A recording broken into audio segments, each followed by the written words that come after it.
The House at Pooh Corner by A. Milne. Dedication. You gave me Christopher Robin, and then you breathed new life in Pooh. Whatever of each has left, my pen goes homing back to you.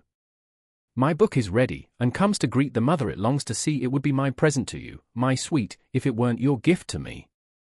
Contradiction.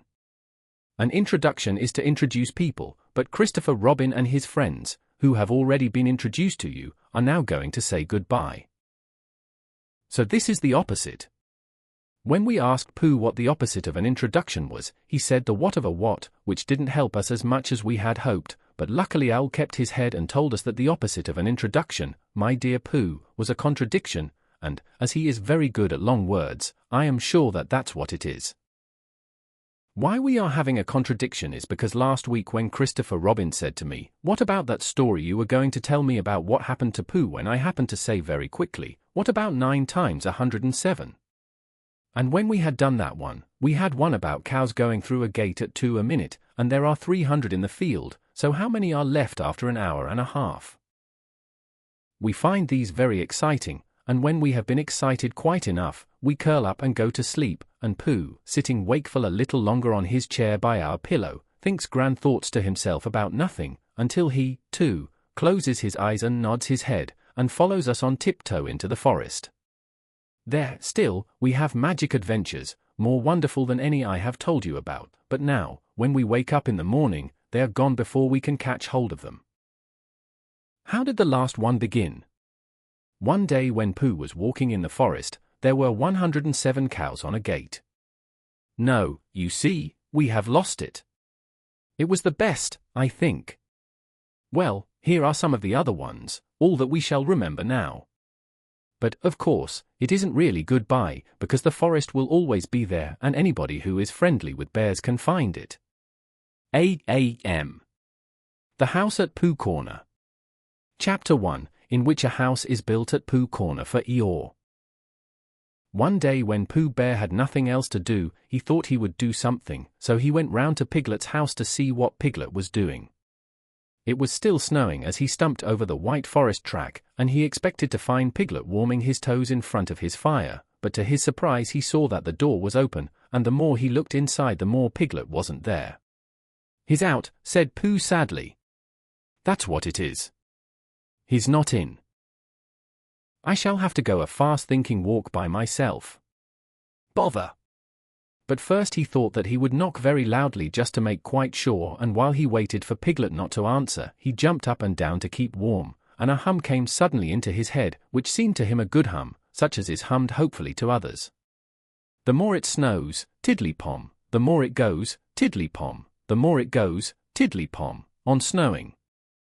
And nobody knows, tiddly-pom. How cold my toes, tiddly-pom, how cold my toes, tiddly-pom, are growing. So what I'll do, said Pooh, is I'll do this. I'll just go home first and see what the time is, and perhaps I'll put a muffler round my neck, and then I'll go and see Eeyore and sing it to him. He hurried back to his own house. And his mind was so busy on the way with the hum that he was getting ready for Eeyore that, when he suddenly saw Piglet sitting in his best armchair, he could only stand there rubbing his head and wondering whose house he was in. "Hello, Piglet," he said. "I thought you were out." "No," said Piglet, "it's you who were out, Pooh." "So it was," said Pooh. "I knew one of us was." He looked up at his clock, which had stopped at 5 minutes to 11 some weeks ago. "Nearly 11 o'clock," said Pooh happily. "You're just in time for a little smackerel of something," and he put his head into the cupboard. "And then we'll go out, Piglet, and sing my song to Eeyore." "Which song, Pooh?" "The one we're going to sing to Eeyore," explained Pooh. The clock was still saying 5 minutes to 11 when Pooh and Piglet set out on their way half an hour later. The wind had dropped, and the snow, tired of rushing round in circles trying to catch itself up, now fluttered gently down until it found a place on which to rest, and sometimes the place was Pooh's nose and sometimes it wasn't, and in a little while Piglet was wearing a white muffler round his neck and feeling more snowy behind the ears than he had ever felt before. "Pooh," he said at last, and a little timidly, because he didn't want Pooh to think he was giving in, "I was just wondering How would it be if we went home now and practiced your song, and then sang it to Eeyore tomorrow or the next day, when we happen to see him? That's a very good idea, Piglet, said Pooh. We'll practice it now as we go along. But it's no good going home to practice it, because it's a special outdoor song which has to be sung in the snow. Are you sure? Asked Piglet anxiously. Well, you'll see, Piglet, when you listen. Because this is how it begins. The more it snows, tiddly-pom. Tiddly what? Said Piglet. Pom, said Pooh. I put that in to make it more hummy. The more it goes, tiddly-pom, the more didn't you say snows? Yes, but that was before. Before the tiddly-pom. It was a different tiddly-pom, said Pooh, feeling rather muddled now. I'll sing it to you properly and then you'll see. So he sang it again. The more it snows tiddly-pom, the more it goes tiddly-pom, the more it goes tiddly-pom on snowing. And nobody knows tiddly-pom, how cold my toes tiddly-pom, how cold my toes tiddly-pom are growing. He sang it like that, which is much the best way of singing it, and when he had finished, he waited for Piglet to say that, of all the outdoor hums for snowy weather he had ever heard, this was the best. And, after thinking the matter out carefully, Piglet said, Pooh, he said solemnly, it isn't the toes so much as the ears. By this time they were getting near Eeyore's gloomy place, which was where he lived, and as it was still very snowy behind Piglet's ears, and he was getting tired of it, they turned into a little pine wood, and sat down on the gate which led into it. They were out of the snow now, but it was very cold, and to keep themselves warm they sang Pooh's song right through 6 times, Piglet doing the tiddly-poms and Pooh doing the rest of it, and both of them thumping on the top of the gate with pieces of stick at the proper places. And in a little while they felt much warmer, and were able to talk again. I've been thinking, said Pooh, and what I've been thinking is this. I've been thinking about Eeyore. What about Eeyore? Well, poor Eeyore has nowhere to live. Nor he has, said Piglet. You have a house, Piglet, and I have a house, and they are very good houses. And Christopher Robin has a house, and Owl and Kangaroo and Rabbit have houses, and even Rabbit's friends and relations have houses or some things, but poor Eeyore has nothing. So what I've been thinking is, let's build him a house. That, said Piglet, is a grand idea. Where shall we build it? We build it here, said Pooh, just by this wood, out of the wind, because this is where I thought of it. And we will call this Pooh Corner. And we will build an Eeyore house with sticks at Pooh Corner for Eeyore. There was a heap of sticks on the other side of the wood, said Piglet. I saw them. Lots and lots. All piled up. Thank you, Piglet, said Pooh.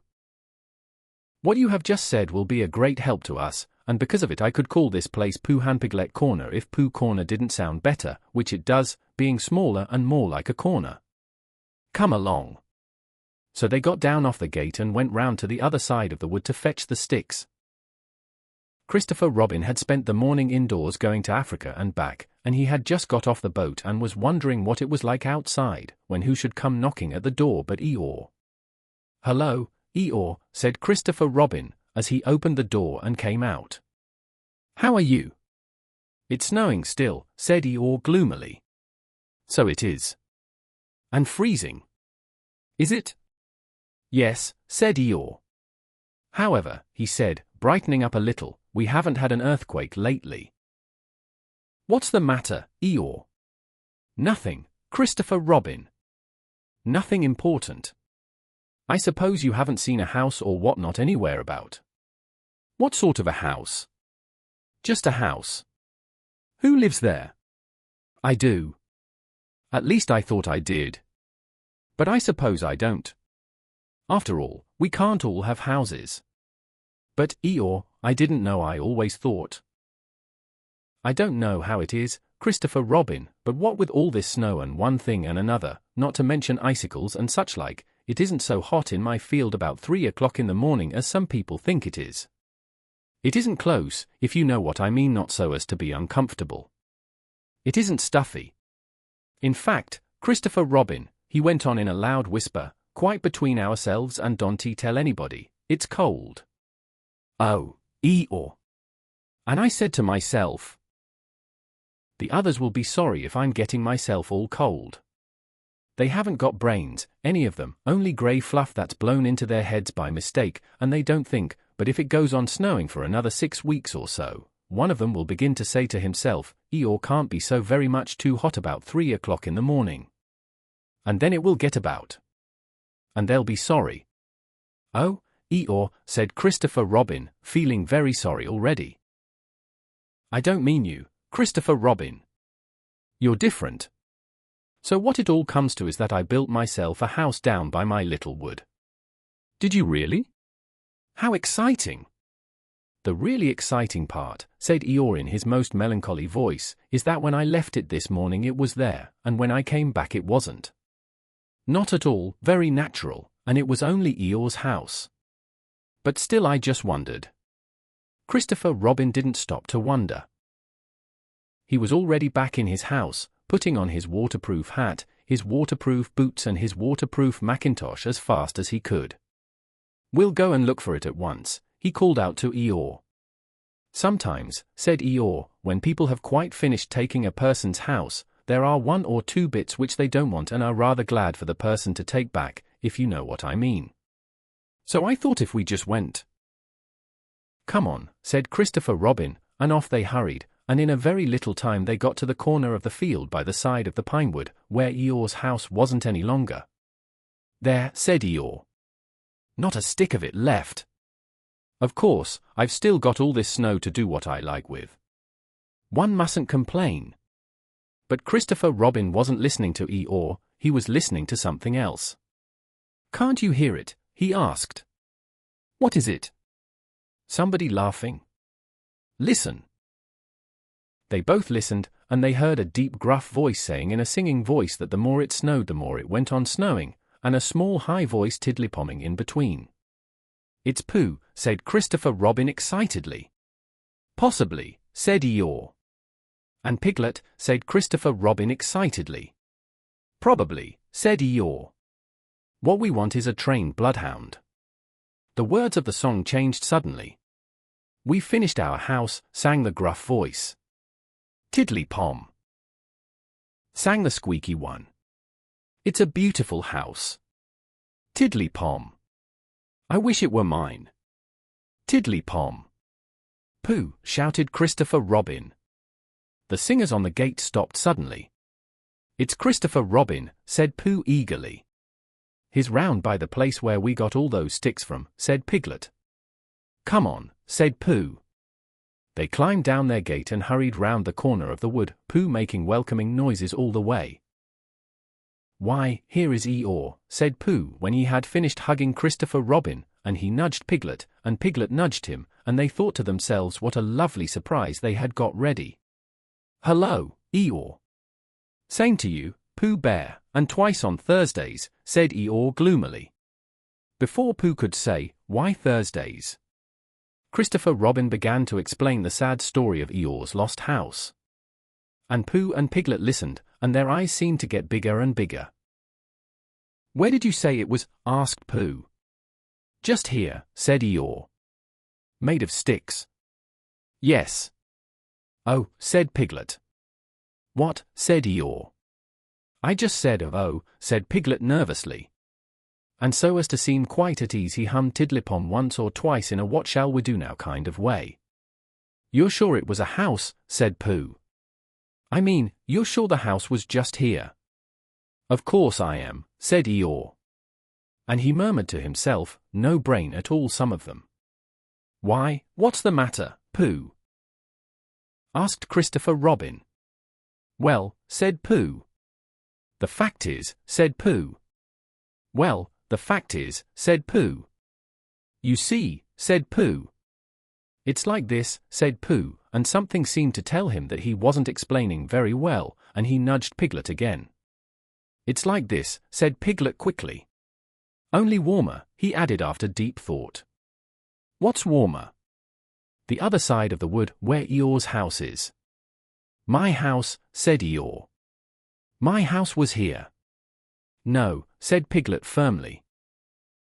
The other side of the wood. Because of being warmer, said Pooh. But I ought to know. Come and look, said Piglet simply, and he led the way. There wouldn't be two houses, said Pooh. Not so close together. They came round the corner, and there was Eeyore's house, looking as comfy as anything. There you are, said Piglet. Inside as well as outside, said Pooh proudly. Eeyore went inside, and came out again. It's a remarkable thing, he said. It is my house, and I built it where I said I did, so the wind must have blown it here. And the wind blew it right over the wood, and blew it down here, and here it is as good as ever. In fact, better in places. Much better, said Pooh and Piglet together. It just shows what can be done by taking a little trouble, said Eeyore. Do you see, Pooh? Do you see, Piglet? Brains first and then hard work. Look at it. That's the way to build a house, said Eeyore proudly. So they left him in it. And Christopher Robin went back to lunch with his friends Pooh and Piglet, and on the way they told him of the awful mistake they had made. And when he had finished laughing, they all sang the outdoor song for snowy weather the rest of the way home, Piglet, who was still not quite sure of his voice, putting in the tiddlypoms again.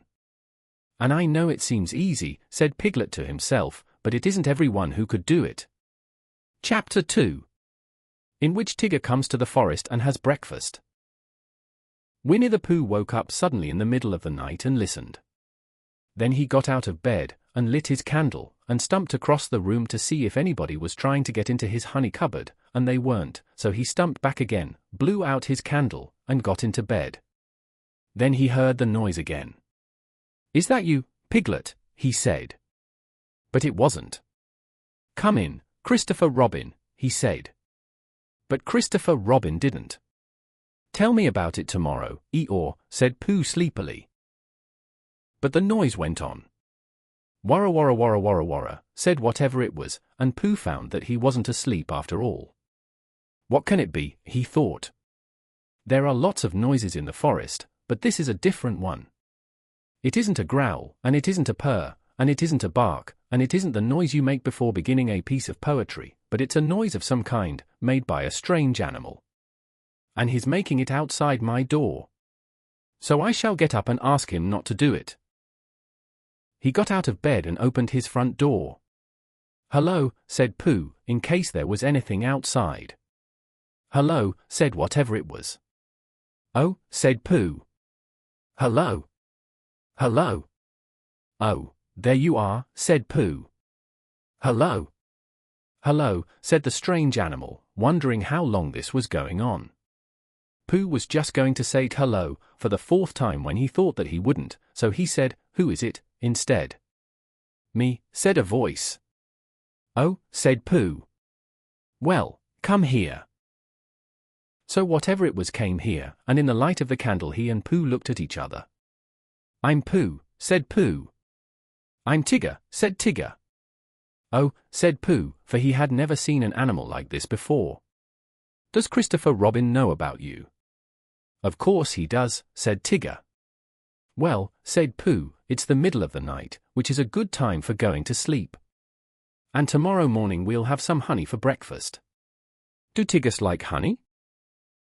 They like everything, said Tigger cheerfully. Then if they like going to sleep on the floor, I'll go back to bed, said Pooh, and we'll do things in the morning. Good night. And he got back into bed and went fast asleep. When he awoke in the morning, the first thing he saw was Tigger, sitting in front of the glass and looking at himself. Hello, said Pooh. Hello, said Tigger. I found somebody just like me. I thought I was the only one of them. Pooh got out of bed and began to explain what a looking-glass was, but just as he was getting to the interesting part, Tigger said, "Excuse me a moment, but there's something climbing up your table," and with one loud warra warra warra warra warra he jumped at the end of the tablecloth, pulled it to the ground, wrapped himself up in it 3 times, rolled to the other end of the room, and, after a terrible struggle, got his head into the daylight again, and said cheerfully, "Have I won?" "That's my tablecloth," said Pooh, as he began to unwind Tigger. "I wondered what it was," said Tigger. "It goes on the table and you put things on it." "Then why did it try to bite me when I wasn't looking?" "I don't think it did," said Pooh. It tried, said Tigger, but I was too quick for it. Pooh put the cloth back on the table, and he put a large honeypot on the cloth, and they sat down to breakfast. And as soon as they sat down, Tigger took a large mouthful of honey. And he looked up at the ceiling with his head on one side, and made exploring noises with his tongue and considering noises, and what have we got here noises, and then he said in a very decided voice, Tiggers don't like honey. Oh, said Pooh, and tried to make it sound sad and regretful. I thought they liked everything. Everything except honey, said Tigger. Pooh felt rather pleased about this, and said that, as soon as he had finished his own breakfast, he would take Tigger round to Piglet's house, and Tigger could try some of Piglet's acorns. Thank you, Pooh, said Tigger, because acorns is really what Tiggers like best. So after breakfast they went round to see Piglet, and Pooh explained as they went that Piglet was a very small animal who didn't like bouncing, and asked Tigger not to be too bouncy just at first. And Tigger, who had been hiding behind trees and jumping out on Pooh's shadow when it wasn't looking, said that Tiggers were only bouncy before breakfast, and that as soon as they had had a few acorns they became quiet and refined. So by and by they knocked at the door of Piglet's house. Hello, Pooh, said Piglet. Hello, Piglet. This is Tigger. Oh, is it, said Piglet, and he edged round to the other side of the table. I thought Tiggers were smaller than that. Not the big ones, said Tigger. They like acorns, said Pooh, so that's what we've come for, because poor Tigger hasn't had any breakfast yet. Piglet pushed the bowl of acorns towards Tigger, and said, help yourself, and then he got close up to Pooh and felt much braver, and said, so you're Tigger? Well, well, in a careless sort of voice. But Tigger said nothing because his mouth was full of acorns. After a long munching noise he said, ears o I aors. And when Pooh and Piglet said what, he said, school's and went outside for a moment. When he came back he said firmly, Tiggers don't like acorns. But you said they liked everything except honey, said Pooh. Everything except honey and acorns, explained Tigger. When he heard this Pooh said, oh, I see, and Piglet, who was rather glad that Tiggers didn't like acorns, said, what about thistles? Thistles, said Tigger, is what Tiggers like best. Then let's go along and see Eeyore, said Piglet. So the three of them went, and after they had walked and walked and walked, they came to the part of the forest where Eeyore was. Hello, Eeyore, said Pooh. This is Tigger. What is, said Eeyore. This, explained Pooh and Piglet together, and Tigger smiled his happiest smile and said nothing. Eeyore walked all round Tigger one way, and then turned and walked all round him the other way.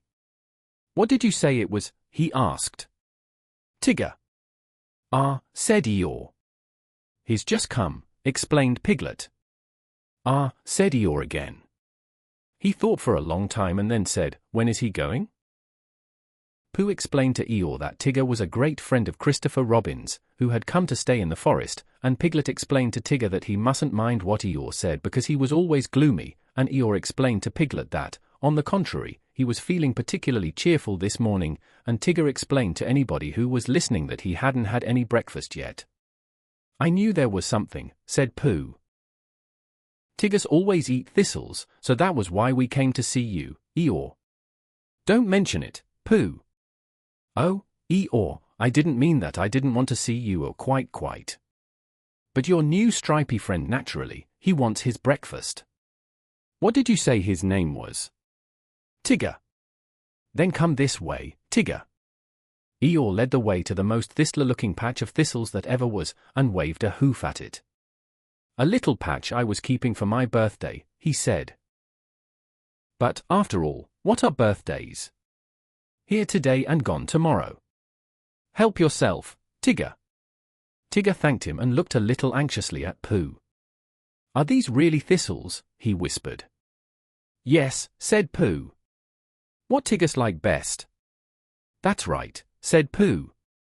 I see, said Tigger. So he took a large mouthful, and he gave a large crunch. Oh, said Tigger. He sat down and put his paw in his mouth. What's the matter? Asked Pooh. Hot, mumbled Tigger. Your friend, said Eeyore, appears to have bitten on a bee. Pooh's friend stopped shaking his head to get the prickles out, and explained that Tigger didn't like thistles. Then why bend a perfectly good one? Asked Eeyore. But you said, began Pooh, you said that Tigger liked everything except honey and acorns. And thistles, said Tigger, who was now running round in circles with his tongue hanging out. Pooh looked at him sadly. What are we going to do? He asked Piglet. Piglet knew the answer to that, and he said at once that they must go and see Christopher Robin. You'll find him with Kanga, said Eeyore. He came close to Pooh, and said in a loud whisper, could you ask your friend to do his exercises somewhere else? I shall be having lunch directly, and don't want it bounced on just before I begin. A trifling matter, and fussy of me, but we all have our little ways. Pooh nodded solemnly and called to Tigger. Come along and we'll go and see Kanga. She's sure to have lots of breakfast for you. Tigger finished his last circle and came up to Pooh and Piglet. Hot, he explained with a large and friendly smile. Come on, and he rushed off. Pooh and Piglet walked slowly after him. And as they walked, Piglet said nothing, because he couldn't think of anything, and Pooh said nothing, because he was thinking of a poem. And when he had thought of it, he began, what shall we do about poor little Tigger? If he never eats nothing, he'll never get bigger. He doesn't like honey and acorns and thistles because of the taste and because of the bristles. And all the good things which an animal likes have the wrong sort of swallow or too many spikes. He's quite big enough anyhow, said Piglet. He isn't really very big. Well, he seems so. Pooh was thoughtful when he heard this, and then he murmured to himself. But whatever his weight in pounds, shillings, and ounces, he always seems bigger because of his bounces. And that's the whole poem, he said. Do you like it, Piglet? All except the shillings, said Piglet. I don't think they ought to be there. They wanted to come in after the pounds, explained Pooh, so I let them. It is the best way to write poetry, letting things come. Oh, I didn't know, said Piglet.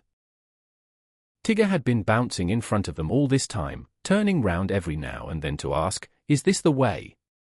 And now at last they came in sight of Kanga's house, and there was Christopher Robin. Tigger rushed up to him. Oh, there you are, Tigger, said Christopher Robin. I knew you'd be somewhere. I've been finding things in the forest, said Tigger importantly. I found a Pooh and a Piglet and an Eeyore, but I can't find any breakfast. Pooh and Piglet came up and hugged Christopher Robin and explained what had been happening. Don't you know what Tigger's like? Asked Pooh. I expect if I thought very hard I should, said Christopher Robin, but I thought Tigger knew. I do, said Tigger. Everything there is in the world except honey and acorns, and what were those hot things called? Thistles. Yes, and those. Oh, well then, Kanga can give you some breakfast. So they went into Kanga's house, and when Roo had said, hello, Pooh, and hello, Piglet once, and hello, Tigger twice, because he had never said it before and it sounded funny, they told Kanga what they wanted, and Kanga said very kindly, well, look in my cupboard, Tigger dear, and see what you'd like. Because she knew at once that, however big Tigger seemed to be, he wanted as much kindness as Roo. Shall I look, too, said Pooh, who was beginning to feel a little 11 o'clockish. And he found a small tin of condensed milk, and something seemed to tell him that Tigger didn't like this, so he took it into a corner by itself, and went with it to see that nobody interrupted it. But the more Tigger put his nose into this and his paw into that, the more things he found which Tigger didn't like. And when he had found everything in the cupboard, and couldn't eat any of it, he said to Kanga, what happens now? But Kanga and Christopher Robin and Piglet were all standing round Roo, watching him have his extract of malt. And Roo was saying, must I? And Kanga was saying, now, Roo dear, you remember what you promised. What is it? Whispered Tigger to Piglet. He's strengthening medicine, said Piglet. He hates it. So Tigger came closer, and he leant over the back of Roo's chair, and suddenly he put out his tongue, and took one large gullollop, and, with a sudden jump of surprise, Kanga said, oh. And then clutched at the spoon again just as it was disappearing, and pulled it safely back out of Tigger's mouth. But the extract of malt had gone. Tigger dear, said Kanga. He's taken my medicine, he's taken my medicine, he's taken my medicine, sang Roo happily, thinking it was a tremendous joke. Then Tigger looked up at the ceiling, and closed his eyes, and his tongue went round and round his chops, in case he had left any outside, and a peaceful smile came over his face as he said, so that's what Tigger's like. Which explains why he always lived at Kanga's house afterwards, and had extract of malt for breakfast, dinner, and tea. And sometimes, when Kanga thought he wanted strengthening, he had a spoonful or two of Roo's breakfast after meals as medicine. But I think, said Piglet to Pooh, that he's been strengthened quite enough. Chapter 3. In which a search is organized, and Piglet nearly meets the heffalump again. Pooh was sitting in his house one day, counting his pots of honey, when there came a knock on the door. 14, said Pooh. Come in. 14. Or was it 15? Bother. That's muddled me. Hello, Pooh, said Rabbit. Hello, Rabbit. 14, wasn't it? What was? My pots of honey what I was counting. 14, that's right. Are you sure? No, said Rabbit. Does it matter? I just like to know, said Pooh humbly. So as I can say to myself, I've got 14 pots of honey left. Or 15, as the case may be. It's sort of comforting. Well, let's call it 16, said Rabbit. What I came to say was, have you seen Small anywhere about? I don't think so, said Pooh. And then, after thinking a little more, he said, who is Small? One of my friends and relations, said Rabbit carelessly.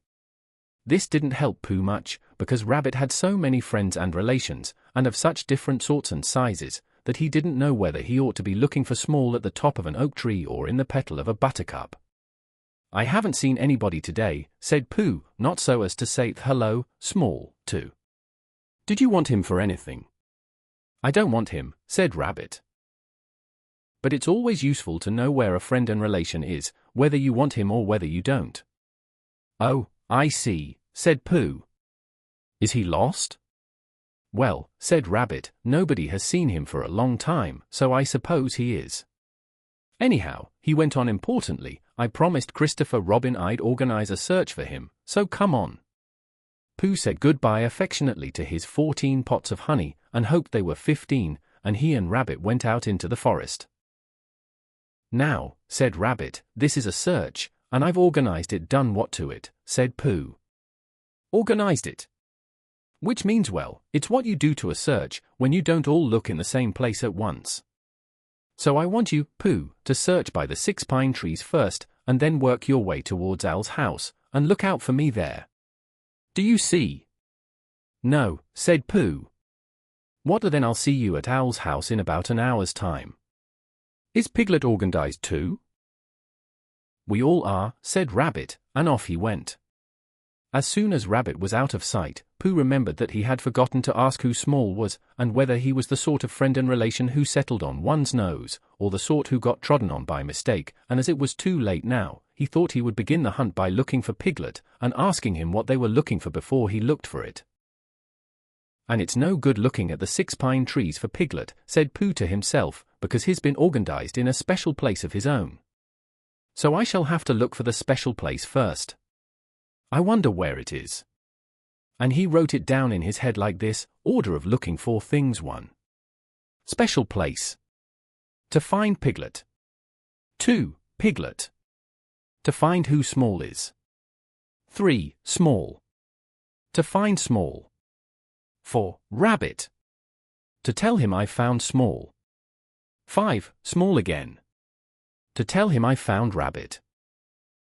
Which makes it look like a bothering sort of day, thought Pooh, as he stumped along. The next moment the day became very bothering indeed, because Pooh was so busy not looking where he was going that he stepped on a piece of the forest which had been left out by mistake, and he only just had time to think to himself, I'm flying. What Owl does? I wonder how you stopped when he stopped. Bump! Oh, squeaked something. That's funny, thought Pooh. I said oh, without really owing. Help! said a small, high voice. That's me again, thought Pooh. I've had an accident and fallen down a well, and my voice has gone all squeaky and works before I'm ready for it, because I've done something to myself inside. Bother! Help, help! There you are. I say things when I'm not trying. So it must be a very bad accident. And then he thought that perhaps when he did try to say things he wouldn't be able to, so, to make sure, he said loudly, a very bad accident to Pooh Bear. Pooh! Squeaked the voice. It's Piglet, cried Pooh eagerly. Where are you? Underneath, said Piglet in an underneath sort of way. Underneath what? You, squeaked Piglet. Get up. Oh, said Pooh, and scrambled up as quickly as he could. Did I fall on you, Piglet? You fell on me, said Piglet, feeling himself all over. I didn't mean to, said Pooh sorrowfully. I didn't mean to be underneath, said Piglet sadly. But I'm all right now, Pooh, and I am so glad it was you. What's happened? Said Pooh. Where are we? I think we're in a sort of pit. I was walking along, looking for somebody, and then suddenly I wasn't any more, and just when I got up to see where I was, something fell on me. And it was you. So it was, said Pooh. Yes, said Piglet. Pooh, he went on nervously, and came a little closer, do you think we're in a trap? Pooh hadn't thought about it at all, but now he nodded. For suddenly he remembered how he and Piglet had once made a Pooh trap for heffalumps, and he guessed what had happened. He and Piglet had fallen into a heffalump trap for Poohs. That was what it was. What happens when the heffalump comes? Asked Piglet tremblingly, when he had heard the news. Perhaps he won't notice you, Piglet, said Pooh encouragingly, because you're a very small animal. But he'll notice you, Pooh. He'll notice me, and I shall notice him, said Pooh, thinking it out. We'll notice each other for a long time, and then he'll say, ho ho. Piglet shivered a little at the thought of that ho ho, and his ears began to twitch. What will you say? He asked. Pooh tried to think of something he would say, but the more he thought, the more he felt that there is no real answer to ho ho, said by a heffalump in the sort of voice this heffalump was going to say it in. I shan't say anything, said Pooh at last. I shall just hum to myself, as if I was waiting for something. Then perhaps he'll say, ho ho, again, suggested Piglet anxiously. He will, said Pooh. Piglet's ears twitched so quickly that he had to lean them against the side of the trap to keep them quiet. He will say it again, said Pooh, and I shall go on humming. And that will upset him. Because when you say ho ho twice, in a gloating sort of way, and the other person only hums, you suddenly find, just as you begin to say it the third time that well, you find what? That it isn't, said Pooh. Isn't what? Pooh knew what he meant, but, being a bear of very little brain, couldn't think of the words. Well, it just isn't, he said again. You mean it isn't ho-ho-ish anymore, said Piglet hopefully. Pooh looked at him admiringly and said that that was what he meant if you went on humming all the time, because you couldn't go on saying ho-ho forever. But he'll say something else, said Piglet. That's just it. He'll say, what's all this? And then I shall say, and this is a very good idea, Piglet, which I've just thought of. I shall say, it's a trap for a heffalump which I've made, and I'm waiting for the heffalump to fall in. And I shall go on humming. That will unsettle him. Pooh, cried Piglet, and now it was his turn to be the admiring one. You've saved us. Have I? Said Pooh, not feeling quite sure. But Piglet was quite sure, and his mind ran on, and he saw Pooh and the heffalump talking to each other, and he thought suddenly, and a little sadly, that it would have been rather nice if it had been Piglet and the heffalump talking so grandly to each other, and not Pooh, much as he loved Pooh. Because he really had more brain than Pooh, and the conversation would go better if he and not Pooh were doing one side of it, and it would be comforting afterwards in the evenings to look back on the day when he answered a heffalump back as bravely as if the heffalump wasn't there. It seemed so easy now. He knew just what he would say, heffalump, gloatingly ho-ho. Piglet, carelessly, tra-la-la, tra-la-la. Heffalump, surprised, and not quite so sure of himself. Ho ho. Piglet, more carelessly still. Tiddlum tum, tiddlum tum. Heffalump, beginning to say ho ho and turning it awkwardly into a cough. Herrim. What's all this? Piglet, surprised. Hello. This is a trap I've made, and I'm waiting for a Heffalump to fall into it. Heffalump, greatly disappointed. Oh. After a long silence, are you sure? Piglet, yes. Heffalump, oh. Nervously, I thought it was a trap I'd made to catch piglets. Piglet, surprised. Oh, no. Heffalump, oh. Apologetically, I must have got it wrong, then. Piglet, I'm afraid so. Politely, I'm sorry. He goes on humming. Heffalump, well. I suppose I'd better be getting back. Piglet, looking up carelessly, must you? Well, if you see Christopher Robin anywhere, you might tell him I want him. Heffalump, eager to please, certainly. Certainly. He hurries off. Pooh, who wasn't going to be there, but we find we can't do without him. Oh, Piglet, how brave and clever you are. Piglet, modestly, not at all, Pooh.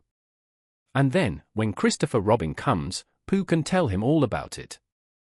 While Piglet was dreaming this happy dream, and Pooh was wondering again whether it was 14 or 15, the search for Small was still going on all over the forest. Small's real name was Very Small Beetle, but he was called Small for short when he was spoken to at all, which hardly ever happened except when somebody said, "Really, Small?" He had been staying with Christopher Robin for a few seconds, and he started round a gorsebush for exercise, but instead of coming back the other way, as expected, he hadn't, so nobody knew where he was.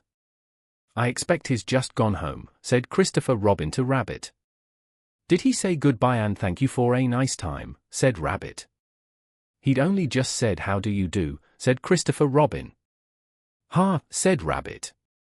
After thinking a little, he went on. "Has he written a letter saying how much he enjoyed himself, and how sorry he was he had to go so suddenly?" Christopher Robin didn't think he had. "Ha," said Rabbit again, and looked very important. "This is serious. He is lost. We must begin the search at once." Christopher Robin, who was thinking of something else, said, "Where's Pooh?" But Rabbit had gone. So he went into his house and drew a picture of Pooh going on a long walk at about 7 o'clock in the morning, and then he climbed to the top of his tree and climbed down again, and then he wondered what Pooh was doing, and went across the forest to see. It was not long before he came to the gravel pit, and he looked down, and there were Pooh and Piglet, with their backs to him, dreaming happily. "Ho ho," said Christopher Robin loudly and suddenly. Piglet jumped 6 inches in the air with surprise and anxiety, but Pooh went on dreaming. "It's the Heffalump," thought Piglet nervously. "Now, then." He hummed in his throat a little, so that none of the words should stick, and then, in the most delightfully easy way, he said, tra-la-la, as if he had just thought of it. But he didn't look round, because if you look round and see a very fierce Heffalump looking down at you, sometimes you forget what you were going to say. "Rum-tum-tum-tiddlum," said Christopher Robin in a voice like Pooh's. Because Pooh had once invented a song which went, tra-la-la, tra-la-la, tra-la-la, tra-la-la, rum-tum-tum-tiddlum.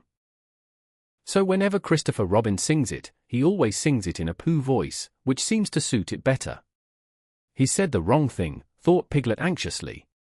He ought to have said, ho-ho again. Perhaps I had better say it for him. And, as fiercely as he could, Piglet said, "Ho-ho." "How did you get there, Piglet?" said Christopher Robin in his ordinary voice. "This is terrible," thought Piglet. First he talks in Pooh's voice, and then he talks in Christopher Robin's voice, and he's doing it so as to unsettle me. And being now completely unsettled, he said very quickly and squeakily, "This is a trap for Pooh's, and I'm waiting to fall in it. Ho-ho, what's all this?" And then I say ho-ho again. "What?" said Christopher Robin. "A trap for ho-hos," said Piglet huskily. "I've just made it, and I'm waiting for the ho-ho to come." How long Piglet would have gone on like this I don't know, but at that moment Pooh woke up suddenly and decided that it was 16. So he got up, and as he turned his head so as to soothe himself in that awkward place in the middle of the back where something was tickling him, he saw Christopher Robin. "Hello," he shouted joyfully. "Hello, Pooh." Piglet looked up, and looked away again. And he felt so foolish and uncomfortable that he had almost decided to run away to sea and be a sailor, when suddenly he saw something. "Pooh," he cried. "There's something climbing up your back." "I thought there was," said Pooh. "It's small," cried Piglet. "Oh, that's who it is it?" said Pooh. "Christopher Robin, I found small," cried Piglet. "Well done, Piglet," said Christopher Robin. And at these encouraging words Piglet felt quite happy again, and decided not to be a sailor after all. So when Christopher Robin had helped them out of the gravel pit, they all went off together hand in hand. And 2 days later Rabbit happened to meet Eeyore in the forest. "Hello, Eeyore," he said, "what are you looking for?" "Small, of course," said Eeyore. "Haven't you any brain?" "Oh, but didn't I tell you," said Rabbit. "Small was found 2 days ago." There was a moment's silence.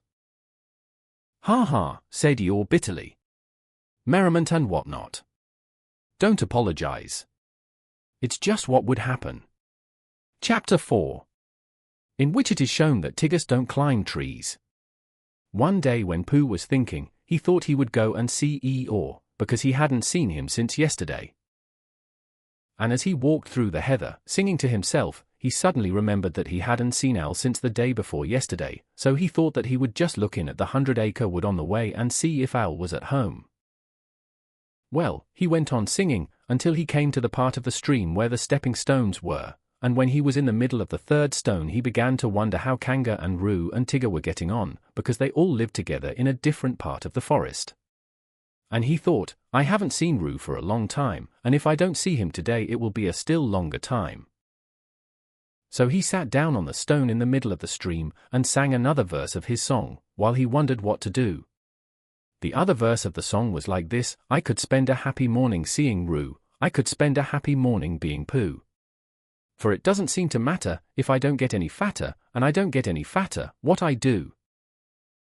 The sun was so delightfully warm, and the stone, which had been sitting in it for a long time, was so warm, too, that Pooh had almost decided to go on being Pooh in the middle of the stream for the rest of the morning, when he remembered Rabbit. Rabbit, said Pooh to himself. I like talking to Rabbit. He talks about sensible things. He doesn't use long, difficult words, like Owl. He uses short, easy words, like what about lunch, when to help yourself, Pooh. I suppose really, I ought to go and see Rabbit. Which made him think of another verse. Oh, I like his way of talking, yes, I do. It's the nicest way of talking just for two. And a help yourself with Rabbit, though it may become a habit, is a pleasant sort of habit for a Pooh. So when he had sung this, he got up off his stone, walked back across the stream, and set off for Rabbit's house. But he hadn't got far before he began to say to himself, yes, but suppose Rabbit is out? Or suppose I get stuck in his front door again, coming out, as I did once when his front door wasn't big enough. Because I know I'm not getting fatter, but his front door may be getting thinner. So wouldn't it be better if, and all the time he was saying things like this, he was going more and more westerly, without thinking, until suddenly he found himself at his own front door again. And it was 11 o'clock. Which was time for a little something. Half an hour later he was doing what he had always really meant to do, he was stumping off to Piglet's house. And as he walked, he wiped his mouth with the back of his paw, and sang rather a fluffy song through the fur. It went like this: I could spend a happy morning seeing Piglet. And I couldn't spend a happy morning not seeing Piglet. And it doesn't seem to matter if I don't see Owl and Eeyore, or any of the others, and I'm not going to see Owl or Eeyore, or any of the others. Or Christopher Robin. Written down like this, it doesn't seem a very good song, but coming through pale fawn fluff at about 11:30 on a very sunny morning, it seemed to Pooh to be one of the best songs he had ever sung. So he went on singing it. Piglet was busy digging a small hole in the ground outside his house. Hello, Piglet, said Pooh. Hello, Pooh, said Piglet, giving a jump of surprise. I knew it was you. So did I, said Pooh. What are you doing? I'm planting a haycorn, Pooh, so that it can grow up into an oak tree, and have lots of haycorns just outside the front door instead of having to walk miles and miles, do you see, Pooh? Supposing it doesn't, said Pooh. It will, because Christopher Robin says it will, so that's why I'm planting it. Well, said Pooh, if I plant a honeycomb outside my house, then it will grow up into a beehive. Piglet wasn't quite sure about this. Or a piece of a honeycomb, said Pooh, so as not to waste too much. Only then I might only get a piece of a beehive, and it might be the wrong piece, where the bees were buzzing and not honeying. Bother! Piglet agreed that that would be rather bothering. Besides, Pooh, it's a very difficult thing, planting unless you know how to do it, he said, and he put the acorn in the hole he had made, and covered it up with earth, and jumped on it. I do know, said Pooh, because Christopher Robin gave me a nasturtium seed, and I planted it, and I'm going to have nasturtiums all over the front door. I thought they were called nasturtiums, said Piglet timidly, as he went on jumping. No, said Pooh. Not these. These are called nasturtiums. When Piglet had finished jumping, he wiped his paws on his front, and said, What shall we do now? And Pooh said, Let's go and see Kanga and Roo and Tigger, and Piglet said, Why yes. Let's, because he was still a little anxious about Tigger, who was a very bouncy animal, with a way of saying how do you do, which always left your ears full of sand, even after Kanga had said, gently, Tigger dear, and had helped you up again. So they set off for Kanga's house. Now it happened that Kanga had felt rather motherly that morning, and wanting to count things like Roo's vests, and how many pieces of soap there were left, and the 2 clean spots in Tigger's feeder. So she had sent them out with a packet of watercress sandwiches for Roo and a packet of extract of malt sandwiches for Tigger, to have a nice long morning in the forest not getting into mischief. And off they had gone. And as they went, Tigger told Roo, who wanted to know, all about the things that Tiggers could do. Can they fly? Asked Roo. Yes, said Tigger, they're very good flyers, Tiggers are. Stornry good flyers. Oh, said Roo. Can they fly as well as Owl? Yes, said Tigger. Only they don't want to. Why don't they want to? Well, they just don't like it, somehow. Roo couldn't understand this, because he thought it would be lovely to be able to fly, but Tigger said it was difficult to explain to anybody who wasn't a Tigger himself. Well, said Roo, can they jump as far as Kangas? Yes, said Tigger. When they want to. I love jumping, said Roo. Let's see who can jump farthest, you or me. I can, said Tigger. But we mustn't stop now, or we shall be late. Late for what? For whatever we want to be in time for, said Tigger, hurrying on. In a little while they came to the 6 pine trees. I can swim, said Roo. I fell into the river, and I swimmed. Can Tigger swim? Of course they can. Tiggers can do everything. Can they climb trees better than Pooh? Asked Roo, stopping under the tallest pine tree, and looking up at it. Climbing trees is what they do best, said Tigger. Much better than Pooh's. Could they climb this one? They're always climbing trees like that, said Tigger. Up and down all day. Oh, Tigger, are they really? I'll show you, said Tigger bravely, and you can sit on my back and watch me. For of all the things which he had said Tiggers could do, the only one he felt really certain about suddenly was climbing trees. Oh, Tigger, oh, Tigger, oh, Tigger, squeaked Roo excitedly. So he sat on Tigger's back and up they went. And for the first 10 feet Tigger said happily to himself, up we go. And for the next 10 feet he said, I always said Tiggers could climb trees. And for the next 10 feet he said, not that it's easy, mind you. And for the next 10 feet he said, of course, there's the coming down too. Backwards. And then he said, which will be difficult. Unless one fell. When it would be. Easy. And at the word easy the branch he was standing on broke suddenly, and he just managed to clutch at the one above him as he felt himself going, and then slowly he got his chin over it, and then one back paw, and then the other, until at last he was sitting on it, breathing very quickly, and wishing that he had gone in for swimming instead. Roo climbed off, and sat down next to him. "Oh, Tigger," he said excitedly, "are we at the top?" "No," said Tigger. "Are we going to the top?" "No," said Tigger. "Oh," said Roo rather sadly. And then he went on hopefully, "That was a lovely bit just now, when you pretended we were going to fall bump to the bottom, and we didn't. Will you do that bit again?" "No," said Tigger. Roo was silent for a little while, and then he said, "Shall we eat our sandwiches, Tigger?" And Tigger said, "Yes, where are they?" And Roo said, "At the bottom of the tree." And Tigger said, "I don't think we'd better eat them just yet." So they didn't. By and by Pooh and Piglet came along. Pooh was telling Piglet in a singing voice that it didn't seem to matter if he didn't get any fatter, and he didn't think he was getting any fatter what he did, and Piglet was wondering how long it would be before his acorn came up. "Look, Pooh," said Piglet suddenly. "There's something in one of the pine trees." "So there is," said Pooh, looking up wonderingly. "There's an animal." Piglet took Pooh's arm, in case Pooh was frightened.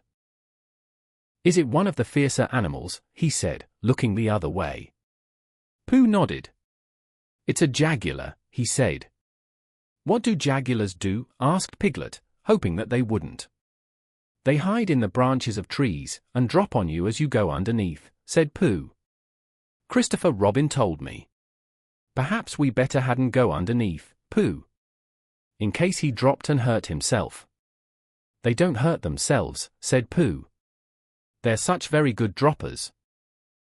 Piglet still felt that to be underneath a very good dropper would be a mistake, and he was just going to hurry back for something which he had forgotten when the jaguar called out to them. "Help! Help!" it called. "That's what jaguars always do," said Pooh, much interested. "They call help. Help, and then when you look up, they drop on you." "I'm looking down," cried Piglet loudly, so as the jaguar shouldn't do the wrong thing by accident. Something very excited next to the jaguar heard him, and squeaked, "Pooh and Piglet! Pooh and Piglet!" All of a sudden Piglet felt that it was a much nicer day than he had thought it was. "All warm and sunny, Pooh," he cried. "I believe it's Tigger and Roo." "So it is," said Pooh. "I thought it was a jaguar and another jaguar." "Hello, Roo," called Piglet. "What are you doing?" "We can't get down, we can't get down," cried Roo. "Isn't it fun?" "Pooh, isn't it fun? Tigger and I are living in a tree, like Owl, and we're going to stay here forever and ever. I can see Piglet's house." "Piglet, I can see your house from here." "Aren't we high? Is Owl's house as high up as this?" "How did you get there, Roo?" asked Piglet. "On Tigger's back." "And Tiggers can't climb downwards, because their tails get in the way, only upwards, and Tigger forgot about that when we started, and he's only just remembered. So we've got to stay here forever and ever unless we go higher." "What did you say, Tigger?" "Oh, Tigger says if we go higher we shan't be able to see Piglet's house so well, so we're going to stop here." "Piglet," said Pooh solemnly, when he had heard all this, "what shall we do?" And he began to eat Tigger's sandwiches. "Are they stuck?" asked Piglet anxiously. Pooh nodded. "Couldn't you climb up to them?" "I might, Piglet, and I might bring Roo down on my back, but I couldn't bring Tigger down. So we must think of something else." And in a thoughtful way he began to eat Roo's sandwiches, too. Whether he would have thought of anything before he had finished the last sandwich, I don't know, but he had just got to the last but one when there was a crackling in the bracken, and Christopher Robin and Eeyore came strolling along together. "I shouldn't be surprised if it hailed a good deal tomorrow," Eeyore was saying. "Blizzards and whatnot. Being fine today doesn't mean anything. It has no sig. What's that word? Well, it has none of that. It's just a small piece of weather." "There's Pooh," said Christopher Robin, who didn't much mind what it did tomorrow, as long as he was out in it. "Hello, Pooh." "It's Christopher Robin," said Piglet. "He'll know what to do." They hurried up to him. "Oh, Christopher Robin," began Pooh. "And Eeyore," said Eeyore. "Tigger and Roo are right up the 6 pine trees, and they can't get down, and I was just saying," put in Piglet, "that if only Christopher Robin and Eeyore, if only you were here, then we could think of something to do." Christopher Robin looked up at Tigger and Roo, and tried to think of something. "I thought," said Piglet earnestly, "that if Eeyore stood at the bottom of the tree, and if Pooh stood on Eeyore's back, and if I stood on Pooh's shoulders, and if Eeyore's back snapped suddenly, then we could all laugh." "Ha ha!" "Amusing in a quiet way," said Eeyore, "but not really helpful." "Well," said Piglet meekly, "I thought, would it break your back, Eeyore?" asked Pooh, very much surprised. "That's what would be so interesting, Pooh." Not being quite sure till afterwards. Pooh said, "Oh," and they all began to think again. "I've got an idea," cried Christopher Robin suddenly. "Listen to this, Piglet," said Eeyore, "and then you'll know what we're trying to do. I'll take off my tunic and we'll each hold a corner, and then Roo and Tigger can jump into it, and it will be all soft and bouncy for them, and they won't hurt themselves." "Getting Tigger down," said Eeyore, "and not hurting anybody. Keep those 2 ideas in your head, Piglet, and you'll be all right." But Piglet wasn't listening. He was so agog at the thought of seeing Christopher Robin's blue braces again. He had only seen them once before, when he was much younger, and, being a little overexcited by them, had to go to bed half an hour earlier than usual, and he had always wondered since if they were really as blue and as bracing as he had thought them. So when Christopher Robin took his tunic off, and they were, he felt quite friendly to Eeyore again, and held the corner of the tunic next to him and smiled happily at him. And Eeyore whispered back, "I'm not saying there won't be an accident now, mind you. They're funny things, accidents. You never have them till you're having them." When Roo understood what he had to do, he was wildly excited, and cried out, "Tigger, Tigger, we're going to jump. Look at me jumping, Tigger. Like flying, my jumping will be. Can Tiggers do it?" And he squeaked out, "I'm coming, Christopher Robin," and he jumped straight into the middle of the tunic. And he was going so fast that he bounced up again almost as high as where he was before, and went on bouncing and saying, "Oh," for quite a long time, and then at last he stopped and said, "Oh, lovely." And they put him on the ground. "Come on, Tigger," he called out. "It's easy." But Tigger was holding on to the branch and saying to himself, "It's all very well for jumping animals like kangurs, but it's quite different for swimming animals like Tiggers." And he thought of himself floating on his back down a river, or striking out from one island to another, and he felt that that was really the life for a Tigger. "Come along," called Christopher Robin. "You'll be all right." "Just wait a moment," said Tigger nervously. "Small piece of bark in my eye." And he moved slowly along his branch. "Come on, it's easy," squeaked Roo. And suddenly Tigger found how easy it was. "Oh," he shouted as the tree flew past him. "Look out," cried Christopher Robin to the others.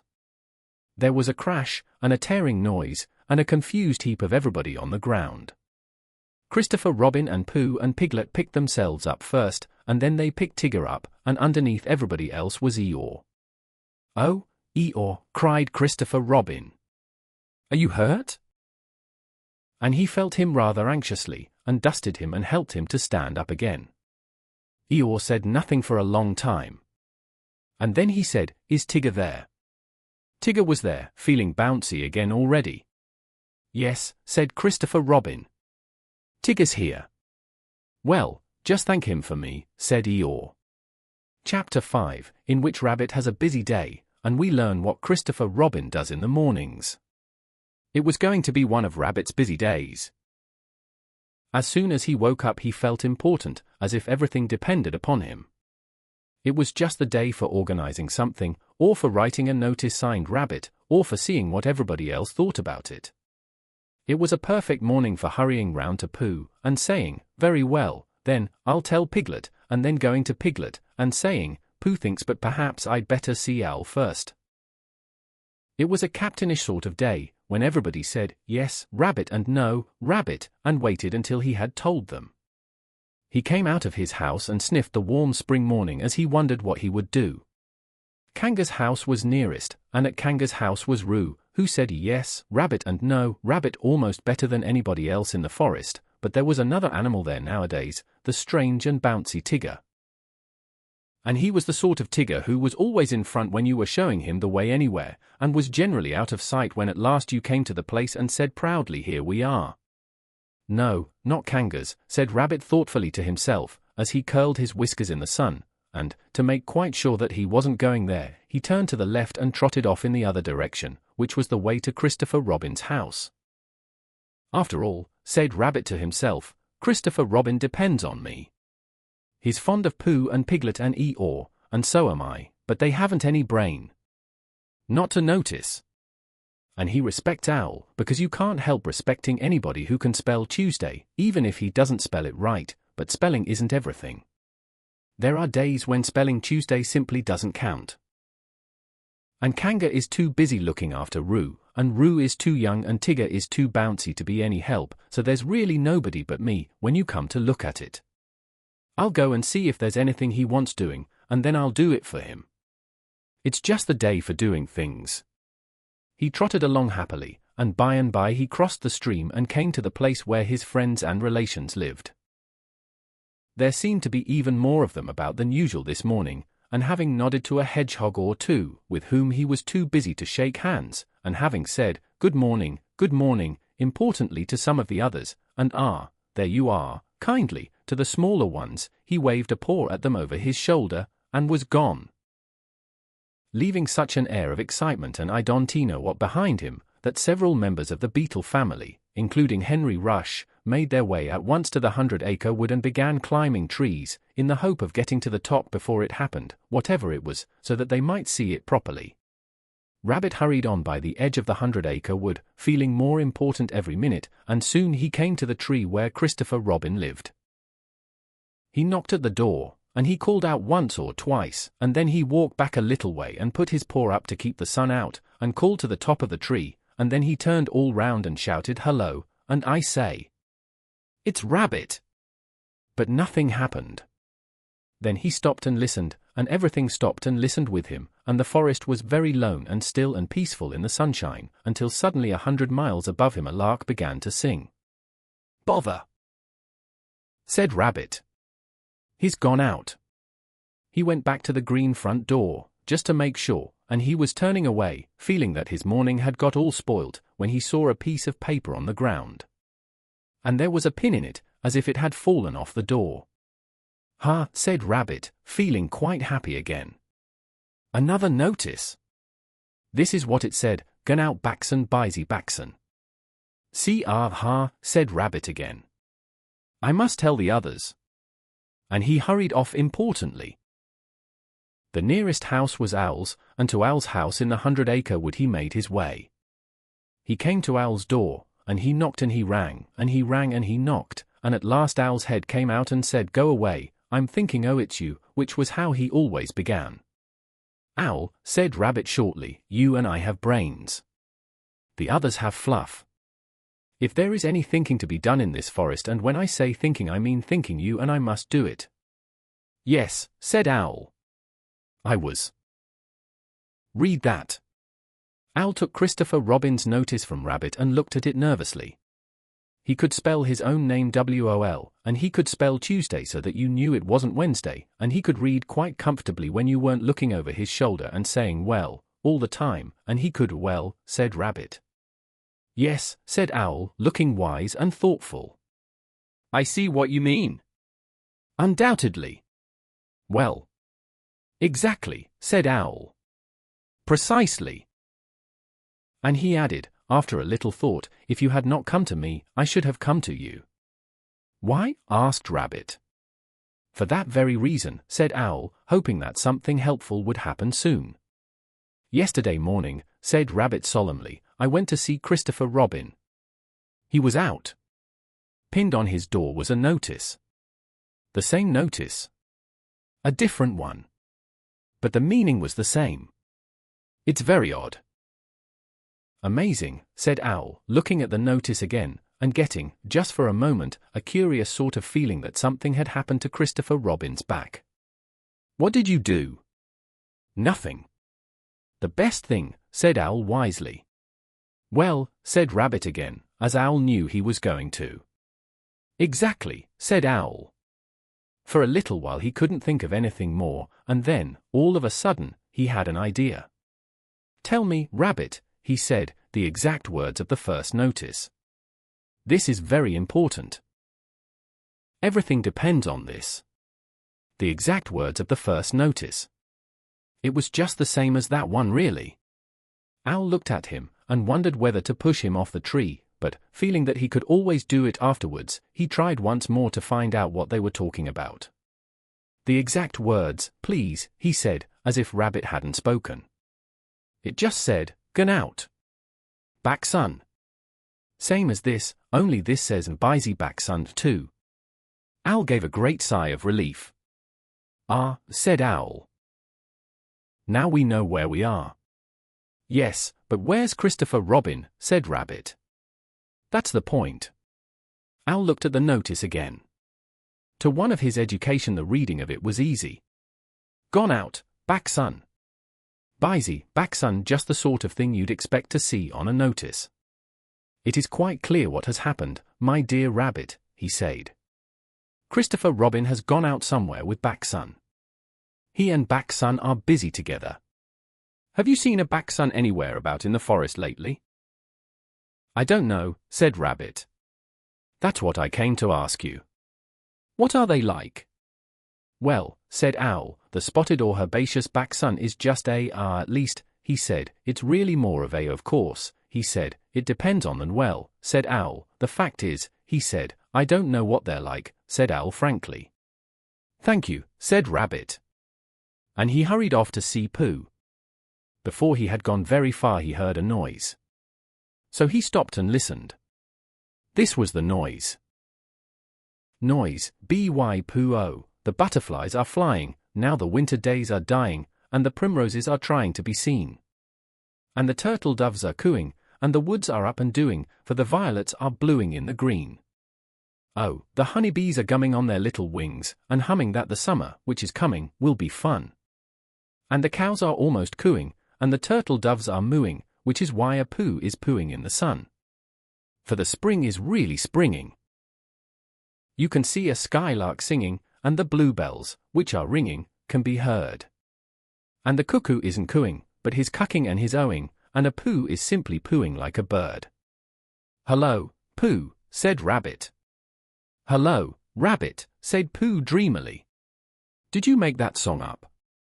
"Well, I sort of made it up," said Pooh. "It isn't brain," he went on humbly, "because you know why, Rabbit, but it comes to me sometimes." "Ah," said Rabbit, who never let things come to him, but always went and fetched them. "Well, the point is, have you seen a spotted or herbaceous back son in the forest, at all?" "No," said Pooh. "Not no," said Pooh. "I saw Tigger just now." "That's no good." "No," said Pooh. "I thought it wasn't." "Have you seen Piglet?" "Yes," said Pooh. "I suppose that isn't any good either?" he asked meekly. "Well, it depends if he saw anything." "He saw me," said Pooh. Rabbit sat down on the ground next to Pooh and, feeling much less important like that, stood up again. "What it all comes to is this," he said. "What does Christopher Robin do in the morning nowadays?" "What sort of thing?" "Well, can you tell me anything you've seen him do in the morning?" "These last few days?" "Yes," said Pooh. "We had breakfast together yesterday. By the pine trees. I'd made up a little basket, just a little, fair-sized basket, an ordinary biggish sort of basket, full of—" Yes, yes," said Rabbit, "but I mean later than that. Have you seen him between 11 and 12? "Well," said Pooh, "at 11 o'clock, at 11 o'clock, well, at 11 o'clock, you see, I generally get home about then. Because I have one or two things to do. 11:15, then." "Well," said Pooh. "Half past." "Yes," said Pooh. At past or perhaps later I might see him. And now that he did think of it, he began to remember that he hadn't seen Christopher Robin about so much lately. Not in the mornings. Afternoons, yes. Evenings, yes. Before breakfast, yes. Just after breakfast, yes. And then, perhaps, see you again, Pooh, and off he'd go. That's just it, said Rabbit. Where? Perhaps he's looking for something. What? Asked Rabbit. That's just what I was going to say, said Pooh. And then he added, perhaps he's looking for A for A spotted or herbaceous back sun. Yes, said Pooh. One of those. In case it isn't. Rabbit looked at him severely. I don't think you're helping, he said. No, said Pooh. I do try, he added humbly.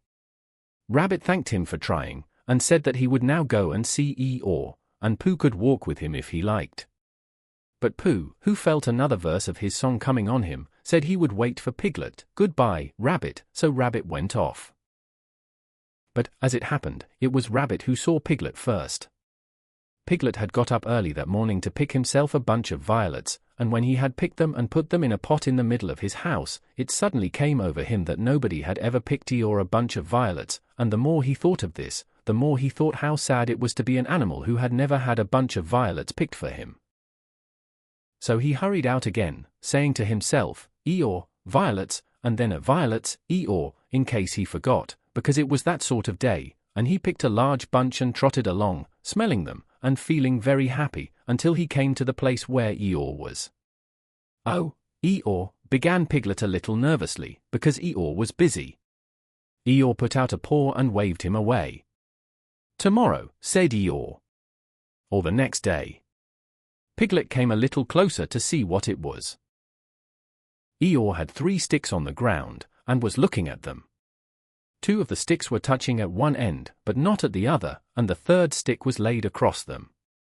Piglet thought that perhaps it was a trap of some kind. Oh, Eeyore, he began again. Just is that little Piglet, said Eeyore, still looking hard at his sticks. Yes, Eeyore, and do you know what this is? No, said Piglet. It's an A. Oh, said Piglet. Not O, A, said Eeyore severely. Can't you hear, or do you think you have more education than Christopher Robin? Yes, said Piglet. No, said Piglet very quickly. And he came closer still. Christopher Robin said it was an A, and an A it is until somebody treads on me, Eeyore added sternly.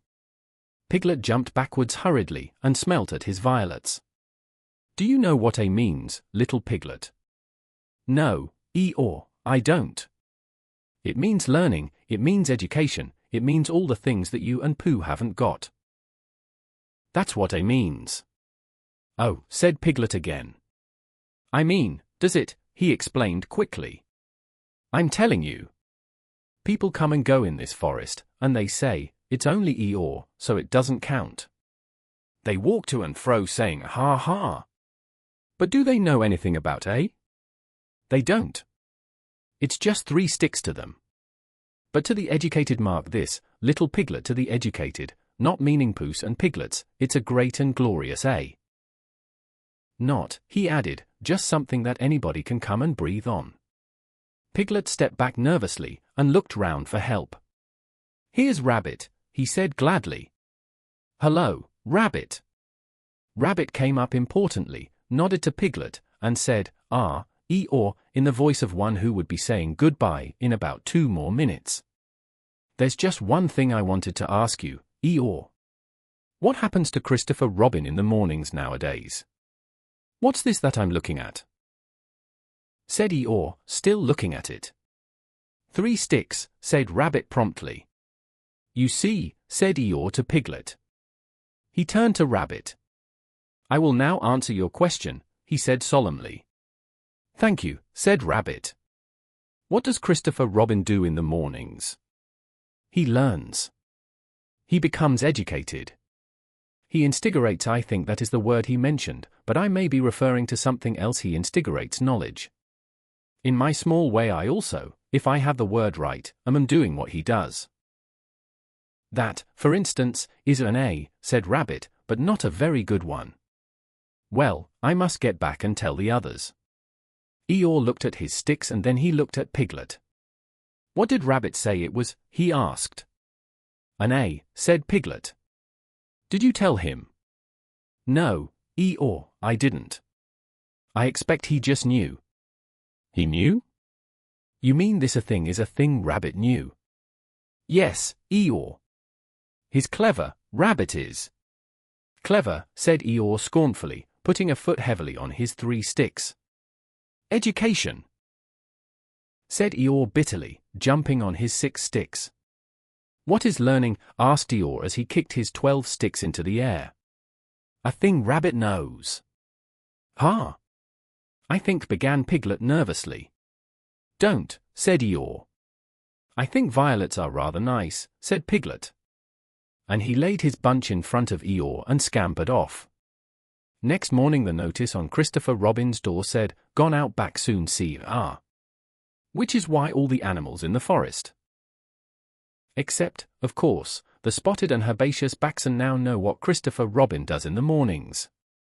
Chapter 6, in which Pooh invents a new game and Eeyore joins in. By the time it came to the edge of the forest the stream had grown up, so that it was almost a river, and, being grown up, it did not run and jump and sparkle along as it used to do when it was younger, but moved more slowly. For it knew now where it was going, and it said to itself, "There is no hurry. We shall get there some day." But all the little streams higher up in the forest went this way and that, quickly, eagerly, having so much to find out before it was too late. There was a broad track, almost as broad as a road, leading from the outland to the forest, but before it could come to the forest, it had to cross this river. So, where it crossed, there was a wooden bridge, almost as broad as a road, with wooden rails on each side of it. Christopher Robin could just get his chin to the top rail, if he wanted to, but it was more fun to stand on the bottom rail, so that he could lean right over, and watch the river slipping slowly away beneath him. Pooh could get his chin onto the bottom rail if he wanted to, but it was more fun to lie down and get his head under it, and watch the river slipping slowly away beneath him. And this was the only way in which Piglet and Roo could watch the river at all, because they were too small to reach the bottom rail. So they would lie down and watch it, and it slipped away very slowly, being in no hurry to get there. One day, when Pooh was walking towards this bridge, he was trying to make up a piece of poetry about fir cones, because there they were, lying about on each side of him, and he felt singy. So he picked a fir cone up, and looked at it, and said to himself, "This is a very good fir cone, and something ought to rhyme to it." But he couldn't think of anything. And then this came into his head suddenly, here is a mystry about a little fir tree. Owl says it's his tree, and Kanga says it's her tree. Which doesn't make sense, said Pooh, because Kanga doesn't live in a tree. He had just come to the bridge. And not looking where he was going, he tripped over something, and the fir cone jerked out of his paw into the river. Bother, said Pooh, as it floated slowly under the bridge, and he went back to get another fir cone which had a rhyme to it. But then he thought that he would just look at the river instead, because it was a peaceful sort of day, so he lay down and looked at it, and it slipped slowly away beneath him, and suddenly, there was his fir cone slipping away too. That's funny, said Pooh. I dropped it on the other side, said Pooh, and it came out on this side. I wonder if it would do it again. And he went back for some more fir cones. It did. It kept on doing it.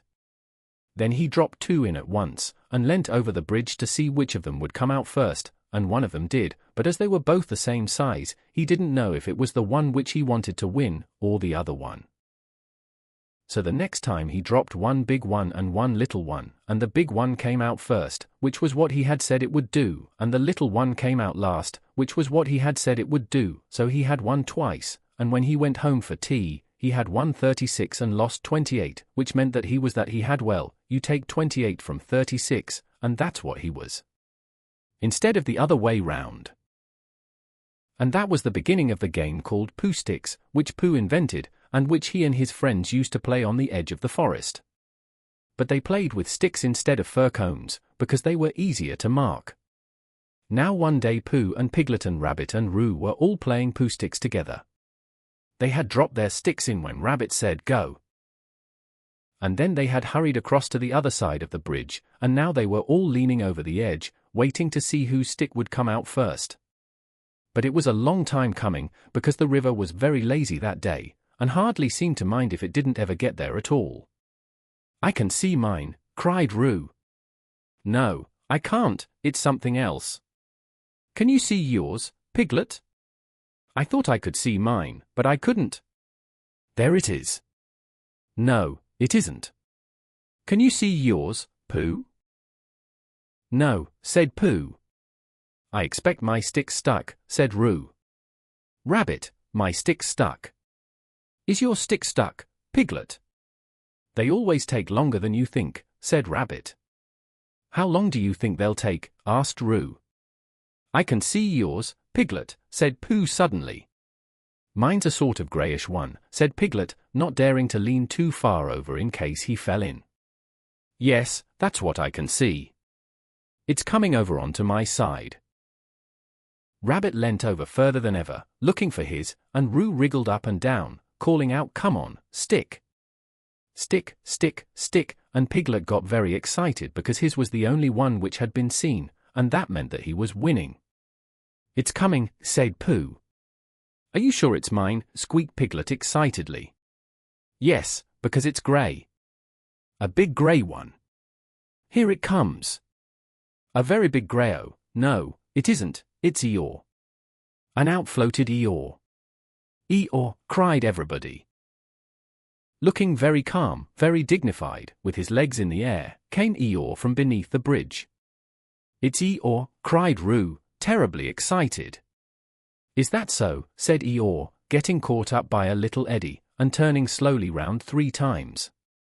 "I wondered." "I didn't know you were playing," said Roo. "I'm not," said Eeyore.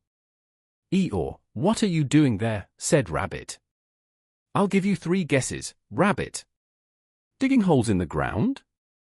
"Wrong." "Leaping from branch to branch of a young oak tree?" "Wrong." "Waiting for somebody to help me out of the river?" "Right." Give Rabbit time, and he'll always get the answer. "But, Eeyore," said Pooh in distress, "what can I mean, how shall we do you think if we?" "Yes," said Eeyore. "One of those would be just the thing." "Thank you, Pooh." "He's going round and round," said Roo, much impressed. "And why not?" said Eeyore coldly. "I can swim too," said Roo proudly. "Not round and round," said Eeyore. "It's much more difficult." "I didn't want to come swimming at all today," he went on, revolving slowly. "But if, when in, I decide to practice a slight circular movement from right to left, or perhaps I should say," he added, as he got into another eddy, "from left to right, just as it happens to occur to me, it is nobody's business but my own." There was a moment's silence while everybody thought. "I've got a sort of idea," said Pooh at last, "but I don't suppose it's a very good one." "I don't suppose it is either," said Eeyore. "Go on, Pooh," said Rabbit. "Let's have it." "Well, if we all threw stones and things into the river on one side of Eeyore, the stones would make waves, and the waves would wash him to the other side." "That's a very good idea," said Rabbit, and Pooh looked happy again. "Very," said Eeyore. "When I want to be washed, Pooh, I'll let you know." "Supposing we hit him by mistake," said Piglet anxiously. "Or supposing you missed him by mistake," said Eeyore. "Think of all the possibilities, Piglet, before you settle down to enjoy yourselves." But Pooh had got the biggest stone he could carry, and was leaning over the bridge, holding it in his paws. "I'm not throwing it, I'm dropping it, Eeyore," he explained. "And then I can't miss, I mean I can't hit you. Could you stop turning round for a moment, because it muddles me rather?" "No," said Eeyore. "I like turning round." Rabbit began to feel that it was time he took command. "Now, Pooh," he said, "when I say now, you can drop it." "Eeyore, when I say now." Pooh will drop his stone. "Thank you very much, Rabbit, but I expect I shall know. Are you ready, Pooh?" "Piglet, give Pooh a little more room. Get back a bit there, Roo. Are you ready?" No, said Eeyore. Now, said Rabbit. Pooh dropped his stone. There was a loud splash, and Eeyore disappeared. It was an anxious moment for the watchers on the bridge. They looked, and even the sight of Piglet's stick coming out a little in front of Rabbit's didn't cheer them up as much as you would have expected. And then, just as Pooh was beginning to think that he must have chosen the wrong stone or the wrong river or the wrong day for his idea, something grey showed for a moment by the river bank. And it got slowly bigger and bigger, and at last it was Eeyore coming out. With a shout they rushed off the bridge, and pushed and pulled at him, and soon he was standing among them again on dry land. "Oh, Eeyore, you are wet," said Piglet, feeling him. Eeyore shook himself, and asked somebody to explain to Piglet what happened when you had been inside a river for quite a long time. "Well done, Pooh," said Rabbit kindly. "That was a good idea of ours." "What was?" asked Eeyore. "Hooshing you to the bank like that." "Hooshing me," said Eeyore in surprise. "Hooshing me? You didn't think I was hooshed, did you?" "I dived."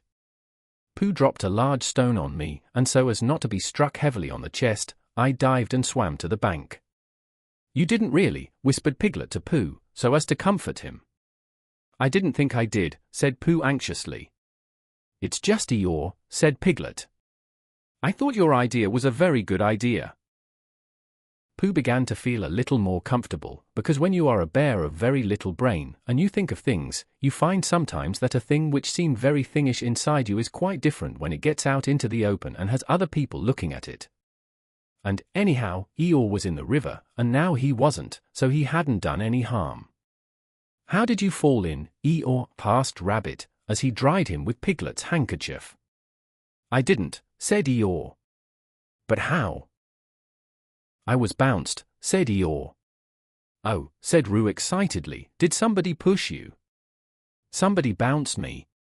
I was just thinking by the side of the river thinking, if any of you know what that means, when I received a loud bounce." "Oh, Eeyore," said everybody. "Are you sure you didn't slip?" asked Rabbit wisely. "Of course I slipped. If you're standing on the slippery bank of a river, and somebody bounces you loudly from behind, you slip. What did you think I did?" "But who did it?" asked Roo. Eeyore didn't answer. "I expect it was Tigger," said Piglet nervously. "But Eeyore," said Pooh, "was it a joke, or an accident? I mean, I didn't stop to ask, Pooh. Even at the very bottom of the river I didn't stop to say to myself, is this a hearty joke, or is it the merest accident? I just floated to the surface, and said to myself, it's wet. If you know what I mean." "And where was Tigger?" asked Rabbit. Before Eeyore could answer, there was a loud noise behind them, and through the hedge came Tigger himself. "Hello, everybody," said Tigger cheerfully. "Hello, Tigger," said Roo. Rabbit became very important suddenly. "Tigger," he said solemnly, "what happened just now?" "Just when," said Tigger a little uncomfortably. "When you bounced Eeyore into the river." "I didn't bounce him." "You bounced me," said Eeyore gruffly. "I didn't really. I had a cough, and I happened to be behind Eeyore, and I said growling up ptschschschschz. "Why," said Rabbit, helping Piglet up, and dusting him. "It's all right, Piglet." "It took me by surprise," said Piglet nervously. "That's what I call bouncing," said Eeyore. "Taking people by surprise. Very unpleasant habit. I don't mind Tigger being in the forest," he went on, "because it's a large forest, and there's plenty of room to bounce in it. But I don't see why he should come into my little corner of it, and bounce there. It isn't as if there was anything very wonderful about my little corner. Of course for people who like cold, wet, ugly bits it is something rather special, but otherwise it's just a corner, and if anybody feels bouncy, I didn't bounce, I coughed," said Tigger crossly. "Bouncy or coffee, it's all the same at the bottom of the river." "Well," said Rabbit, "all I can say is, well, here's Christopher Robin, so he can say it." Christopher Robin came down from the forest to the bridge, feeling all sunny and careless, and just as if twice 19 didn't matter a bit, as it didn't on such a happy afternoon, and he thought that if he stood on the bottom rail of the bridge, and leant over, and watched the river slipping slowly away beneath him, then he would suddenly know everything that there was to be known, and he would be able to tell Pooh, who wasn't quite sure about some of it. But when he got to the bridge and saw all the animals there, then he knew that it wasn't that kind of afternoon, but the other kind, when you wanted to do something. "It's like this, Christopher Robin," began Rabbit. "Tigger, no, I didn't," said Tigger. "Well, anyhow, there I was," said Eeyore. "But I don't think he meant to," said Pooh. "He just is bouncy," said Piglet, "and he can't help it." "Try bouncing me, Tigger," said Roo eagerly. "Eeyore, Tigger's going to try me." "Piglet, do you think?" "Yes, yes," said Rabbit, "we don't all want to speak at once. The point is, what does Christopher Robin think about it?" "All I did was I coughed," said Tigger. "He bounced," said Eeyore. "Well, I sort of barfed," said Tigger. "Hush," said Rabbit, holding up his paw. "What does Christopher Robin think about it all? That's the point." "Well," said Christopher Robin, not quite sure what it was all about, "I think yes," said everybody. "I think we all ought to play Pooh Sticks." So they did. And Eeyore, who had never played it before, won more times than anybody else, and Roo fell in twice, the first time by accident and the second time on purpose, because he suddenly saw Kanga coming from the forest, and he knew he'd have to go to bed anyhow. So then Rabbit said he'd go with them. And Tigger and Eeyore went off together because Eeyore wanted to tell Tigger how to win at Pooh Sticks, which you do by letting your stick drop in a twitchy sort of way, if you understand what I mean. Tigger and Christopher Robin and Pooh and Piglet were left on the bridge by themselves. For a long time they looked at the river beneath them, saying nothing, and the river said nothing too, for it felt very quiet and peaceful on this summer afternoon. "Tigger is all right really," said Piglet lazily. "Of course he is," said Christopher Robin. "Everybody is really," said Pooh. "That's what I think," said Pooh. "But I don't suppose I'm right," he said. "Of course you are," said Christopher Robin. Chapter 7. In which Tigger ls unbounced. One day Rabbit and Piglet were sitting outside Pooh's front door listening to Rabbit, and Pooh was sitting with them. It was a drowsy summer afternoon, and the forest was full of gentle sounds, which all seemed to be saying to Pooh, "Don't listen to Rabbit, listen to me." So he got into a comfortable position for not listening to Rabbit, and from time to time he opened his eyes to say "ah," and then closed them again to say "true," and from time to time Rabbit said, "You see what I mean," Piglet very earnestly, and Piglet nodded earnestly to show that he did. "In fact," said Rabbit, coming to the end of it at last, "Tigger's getting so bouncy nowadays that it's time we taught him a lesson. Don't you think so, Piglet?" Piglet said that Tigger was very bouncy, and that if they could think of a way of unbouncing him, it would be a very good idea. "Just what I feel," said Rabbit. "What do you say, Pooh?" Pooh opened his eyes with a jerk and said, "Extremely." "Extremely what?" asked Rabbit. "What you were saying," said Pooh.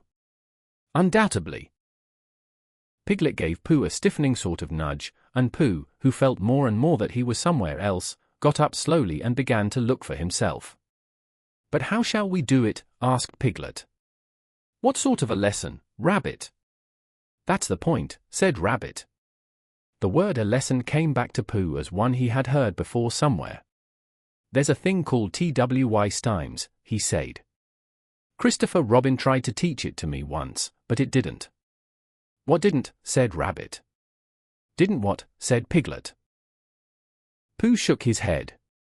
"I don't know," he said. "It just didn't." "What are we talking about?" "Pooh," said Piglet reproachfully, "haven't you been listening to what Rabbit was saying?" "I listened, but I had a small piece of fluff in my ear." "Could you say it again, please, Rabbit?" Rabbit never minded saying things again, so he asked where he should begin from. And when Pooh had said from the moment when the fluff got in his ear, and Rabbit had asked when that was, and Pooh had said he didn't know because he hadn't heard properly, Piglet settled it all by saying that what they were trying to do was, they were just trying to think of a way to get the bounces out of Tigger, because however much you liked him, you couldn't deny it, he did bounce. "Oh, I see," said Pooh. There's too much of him, said Rabbit, that's what it comes to. Pooh tried to think, and all he could think of was something which didn't help at all. So he hummed it very quietly to himself. If Rabbit was bigger and fatter and stronger, or bigger than Tigger, if Tigger was smaller, then Tigger's bad habit of bouncing at Rabbit would matter no longer, if Rabbit was taller. What was Pooh saying? Asked Rabbit. Any good? No, said Pooh sadly. No good. Well, I've got an idea, said Rabbit, and here it is. We take Tigger for a long explore, somewhere where he's never been, and we lose him there, and next morning we find him again, and mark my words he'll be a different Tigger altogether. Why? Said Pooh. Because he'll be a humble Tigger. Because he'll be a sad Tigger, a melancholy Tigger, a small and sorry Tigger, and oh Rabbit, I am glad to see you, Tigger. That's why. Will he be glad to see me and Piglet, too? Of course. That's good, said Pooh. I should hate him to go on being sad, said Piglet doubtfully. Tiggers never go on being sad, explained Rabbit. They get over it with astonishing rapidity. I asked Owl, just to make sure, and he said that that's what they always get over it with.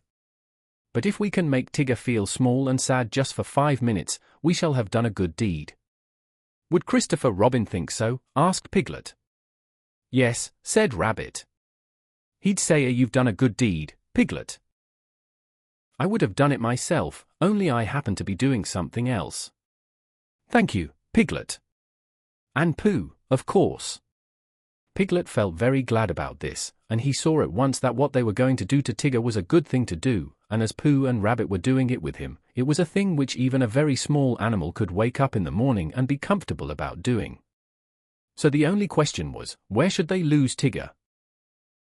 We'll take him to the North Pole, said Rabbit, because it was a very long explore finding it, so it will be a very long explore for Tigger unfinding it again. It was now Pooh's turn to feel very glad, because it was he who had first found the North Pole, and when they got there, Tigger would see a notice which said, discovered by Pooh, Pooh found it, and then Tigger would know, which perhaps he didn't know, the sort of bear Pooh was. That sort of bear. So it was arranged that they should start next morning, and that Rabbit, who lived near Kanga and Roo and Tigger, should now go home and ask Tigger what he was doing tomorrow, because if he wasn't doing anything, what about coming for an explore and getting Pooh and Piglet to come too? And if Tigger said yes, that would be all right, and if he said no, he won't, said Rabbit. Leave it to me. And he went off busily.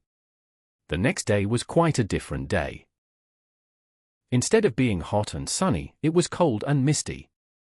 Pooh didn't mind for himself, but when he thought of all the honey the bees wouldn't be making, a cold and misty day always made him feel sorry for them.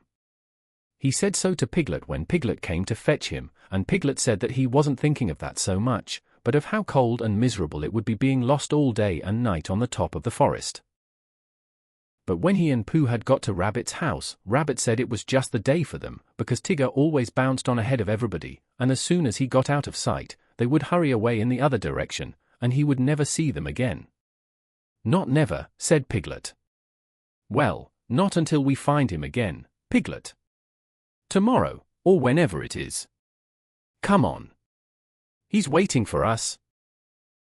When they got to Kanga's house, they found that Roo was waiting too, being a great friend of Tigger's, which made it awkward, but Rabbit whispered leave this to me behind his paw to Pooh, and went up to Kanga.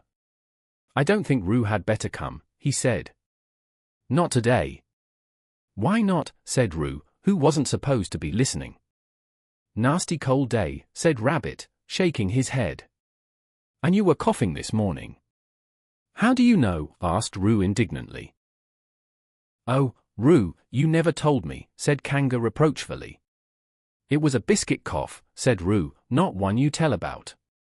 I think not today, dear. Another day. Tomorrow, said Roo hopefully.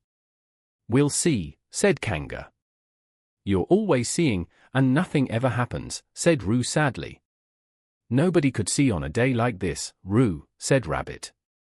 I don't expect we shall get very far, and then this afternoon we'll all Tigger, there you are.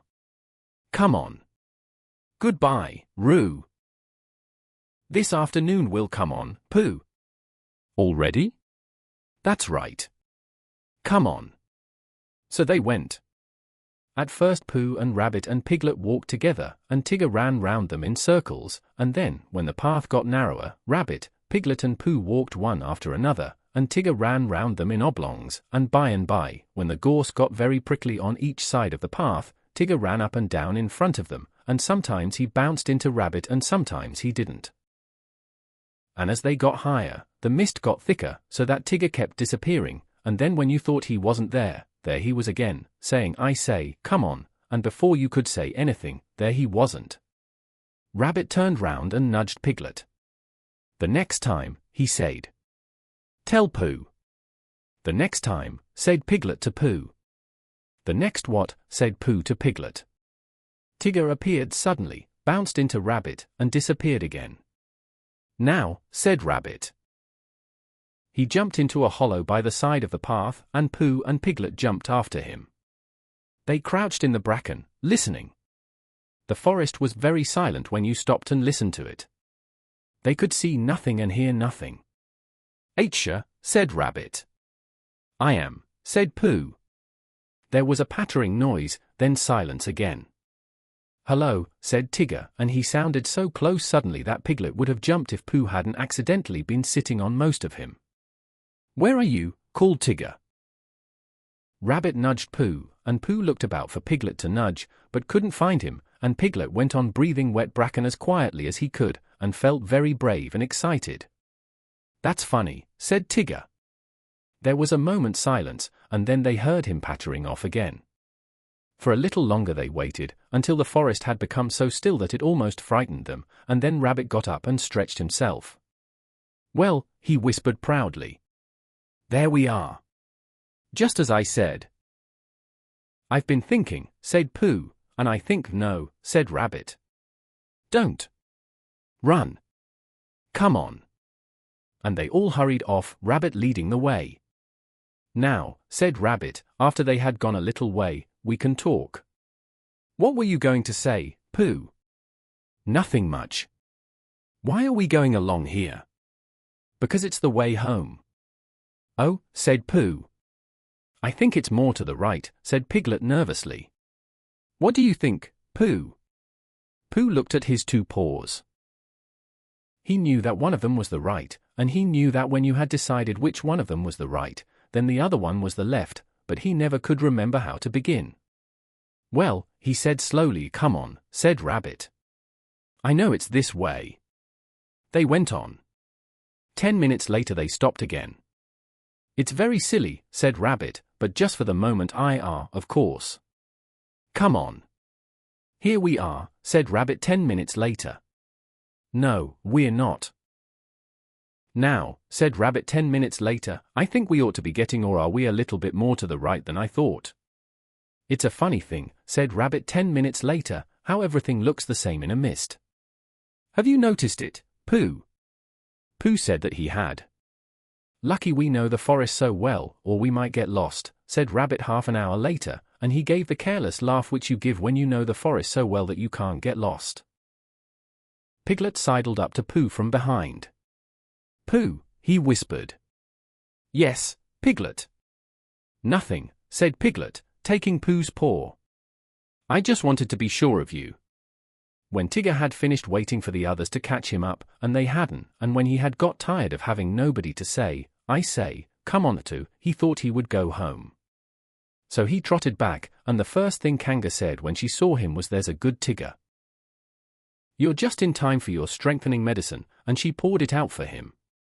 Roo said proudly, I've had mine, and Tigger swallowed his and said, so have I, and then he and Roo pushed each other about in a friendly way, and Tigger accidentally knocked over 1 or 2 chairs by accident, and Roo accidentally knocked over one on purpose, and Kanga said, now then, run along. Where shall we run along to? Asked Roo.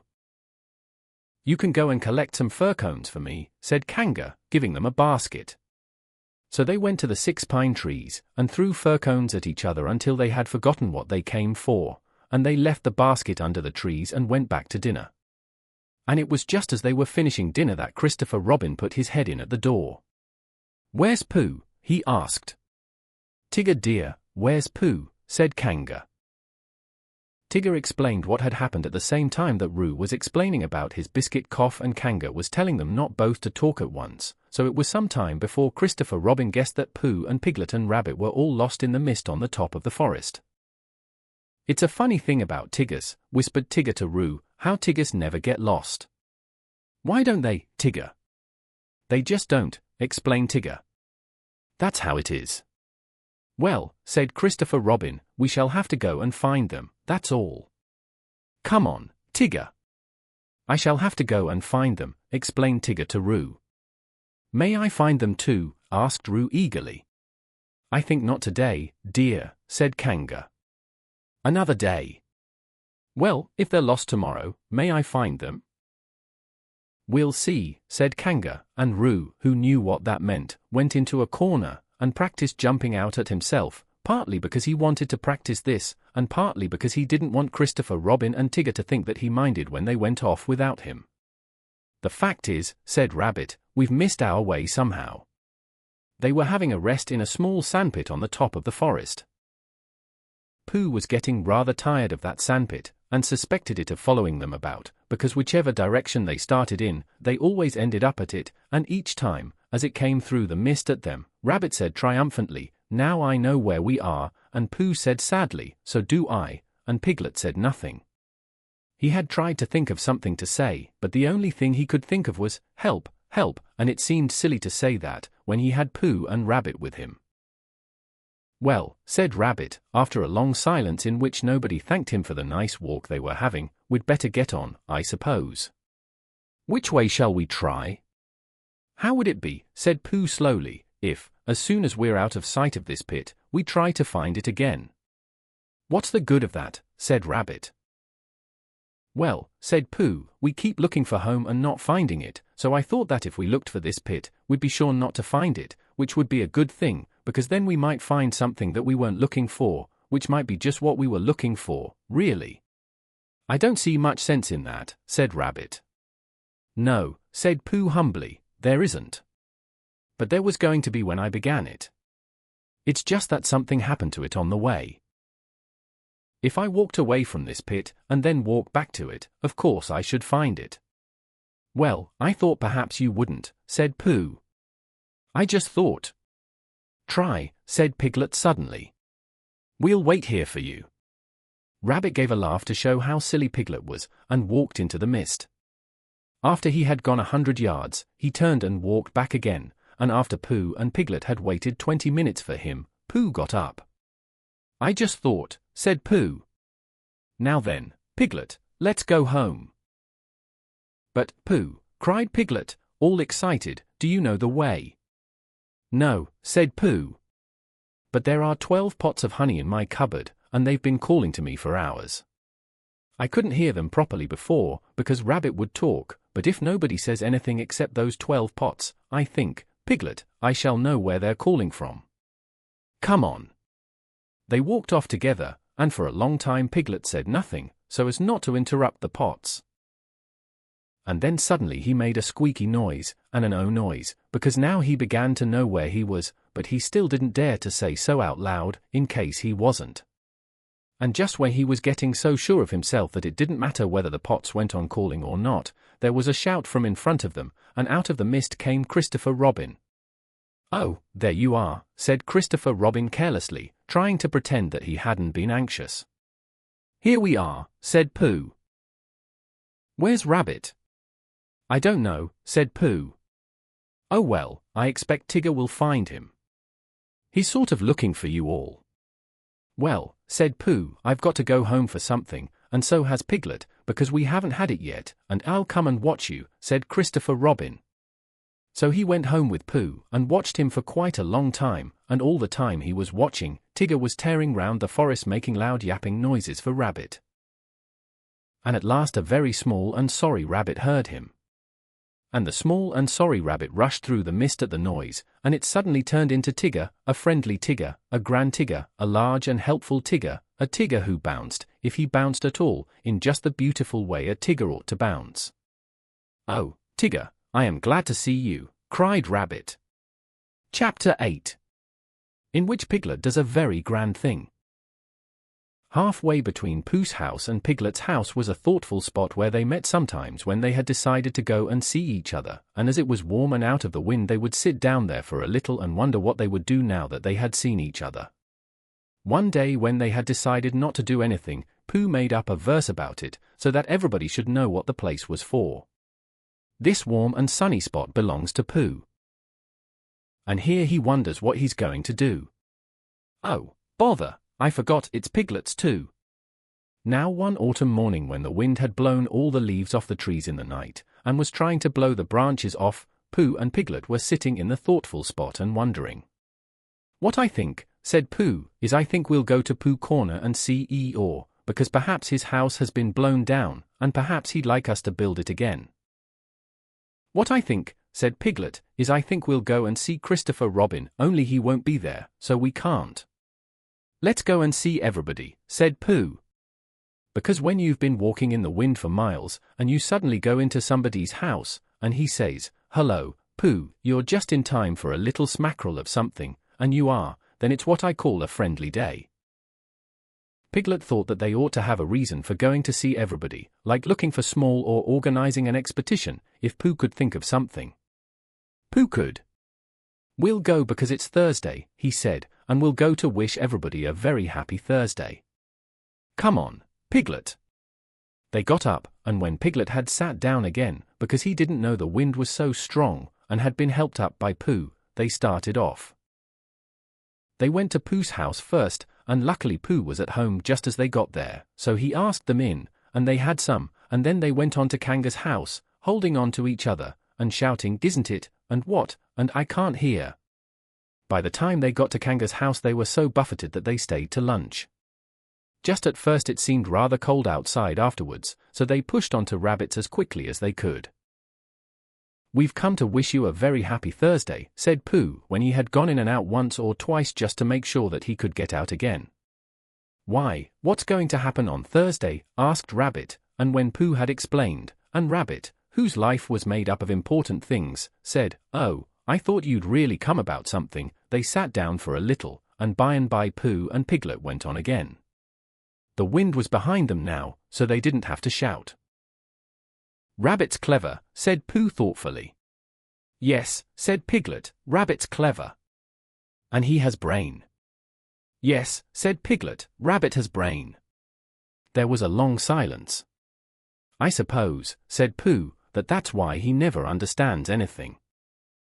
Christopher Robin was at home by this time, because it was the afternoon, and he was so glad to see them that they stayed there until very nearly tea time, and then they had a very nearly tea, which is one you forget about afterwards, and hurried on to Pooh Corner, so as to see Eeyore before it was too late to have a proper tea with Owl. "Hello, Eeyore," they called out cheerfully. "Ah," said Eeyore. "Lost your way?" "We just came to see you," said Piglet. "And to see how your house was." "Look, Pooh, it's still standing." "I know," said Eeyore. "Very odd. Somebody ought to have come down and pushed it over." "We wondered whether the wind would blow it down," said Pooh. "Ah, that's why nobody's bothered, I suppose. I thought perhaps they'd forgotten." "Well, we're very glad to see you, Eeyore, and now we're going on to see Owl." "That's right. You'll like Owl. He flew past a day or two ago and noticed me. He didn't actually say anything, mind you, but he knew it was me. Very friendly of him, I thought. Encouraging." Pooh and Piglet shuffled about a little and said, "Well, goodbye, Eeyore," as lingeringly as they could, but they had a long way to go, and wanted to be getting on. "Goodbye," said Eeyore. "Mind you don't get blown away, little Piglet. You'd be missed. People would say where's little Piglet been blown to? Really wanting to know. Well, goodbye. And thank you for happening to pass me." "Goodbye," said Pooh and Piglet for the last time, and they pushed on to Owl's house. The wind was against them now, and Piglet's ears streamed behind him like banners as he fought his way along, and it seemed hours before he got them into the shelter of the 100-acre wood, and they stood up straight again, to listen, a little nervously, to the roaring of the gale among the treetops. "Supposing a tree fell down, Pooh, when we were underneath it?" Supposing it didn't, said Pooh after careful thought. Piglet was comforted by this, and in a little while they were knocking and ringing very cheerfully at Owl's door. "Hello, Owl," said Pooh. "I hope we're not too late how are you, Owl? Piglet and I just came to see how you were, because it's Thursday."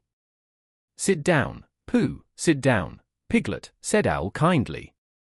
"Make yourselves comfortable." They thanked him, and made themselves as comfortable as they could. "Because, you see, Owl," said Pooh, "we've been hurrying, so as to be in time so as to see you before we went away again." Owl nodded solemnly. "Correct me if I am wrong," he said, "but am I right in supposing that it is a very blusterous day outside?" "Very," said Piglet, who was quietly thawing his ears, and wishing that he was safely back in his own house. "I thought so," said Owl.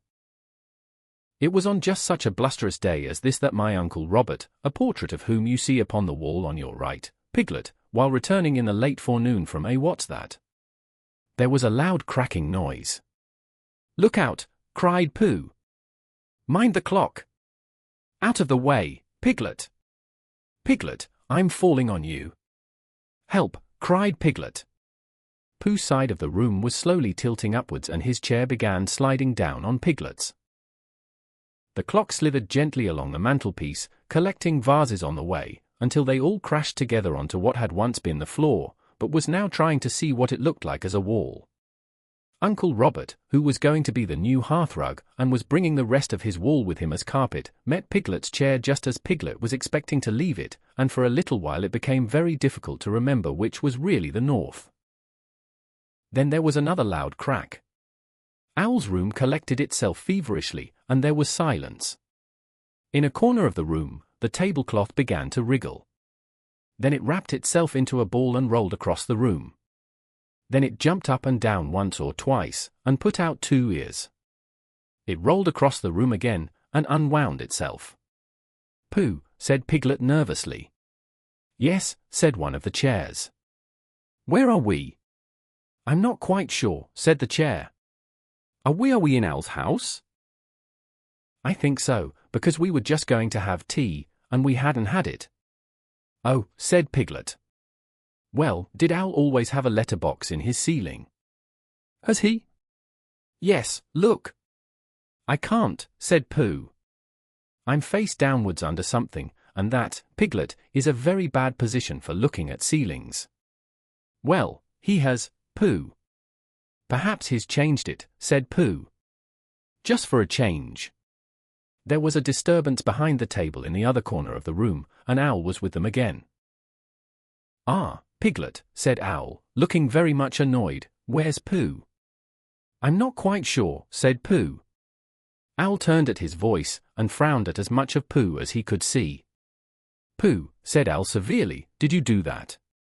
"No," said Pooh humbly. "I don't think so." "Then who did?" "I think it was the wind," said Piglet. "I think your house has blown down." "Oh, is that it?"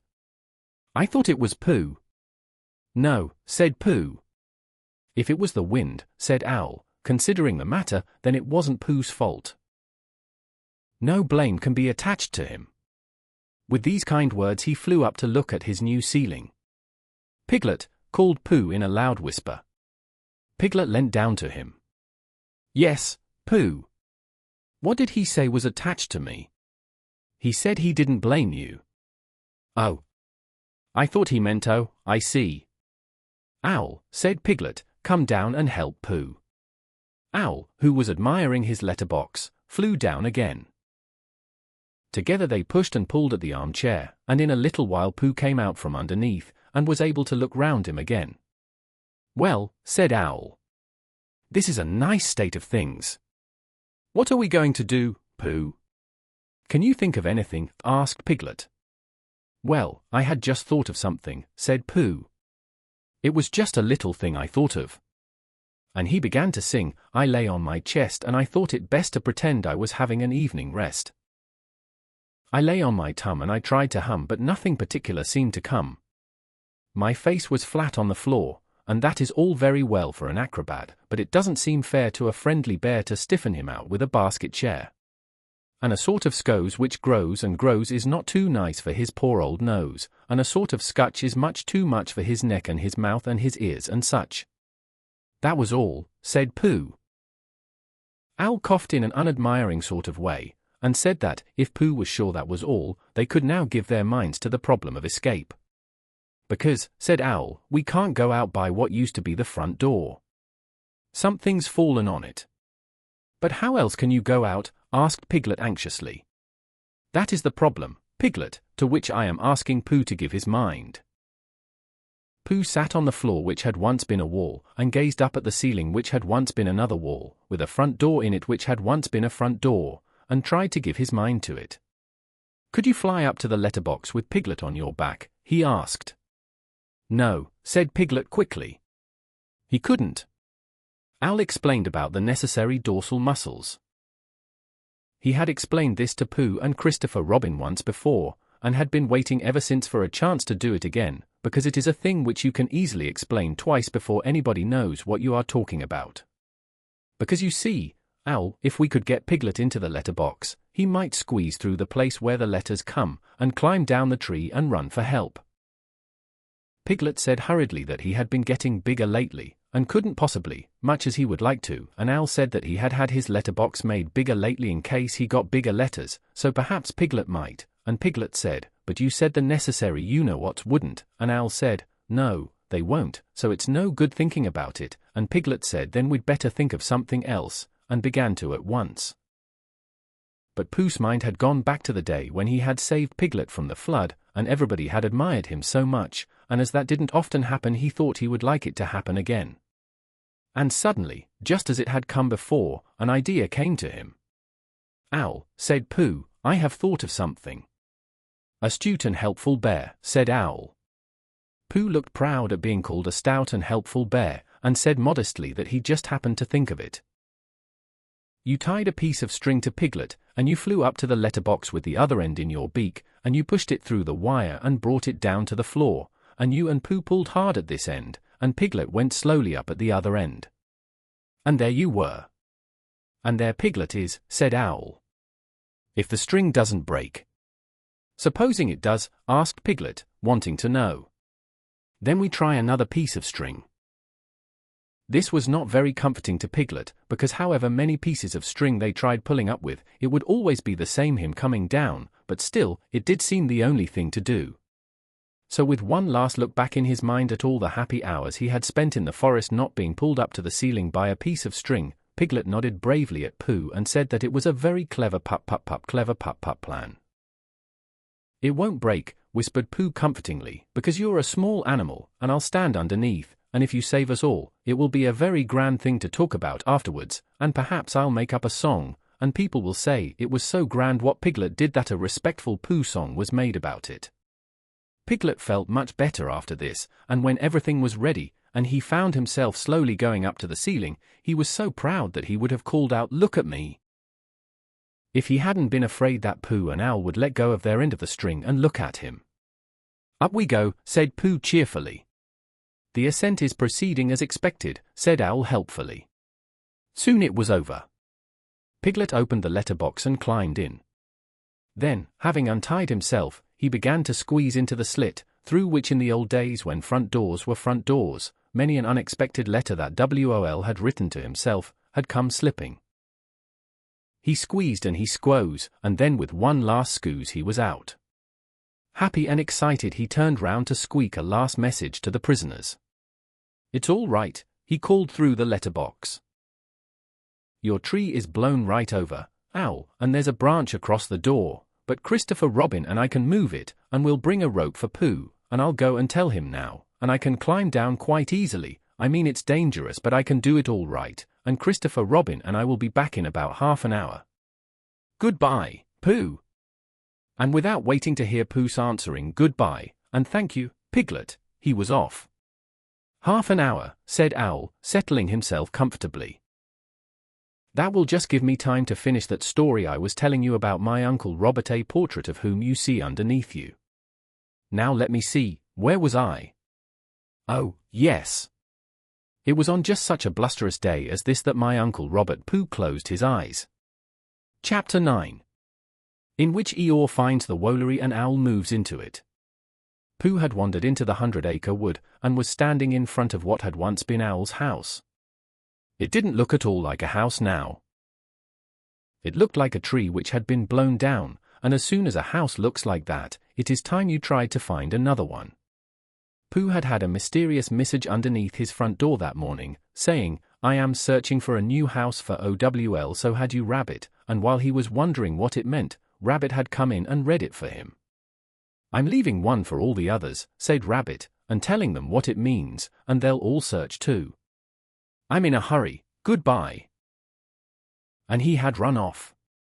Pooh followed slowly. He had something better to do than to find a new house for Owl. He had to make up a Pooh song about the old one. Because he had promised Piglet days and days ago that he would, and whenever he and Piglet had met since, Piglet didn't actually say anything, but you knew at once why he didn't. And if anybody mentioned hums or trees or string or storms in the night, Piglet's nose went all pink at the tip and he talked about something quite different in a hurried sort of way. "But it isn't easy," said Pooh to himself, as he looked at what had once been Owl's house. "Because poetry and hums aren't things which you get, they're things which get you.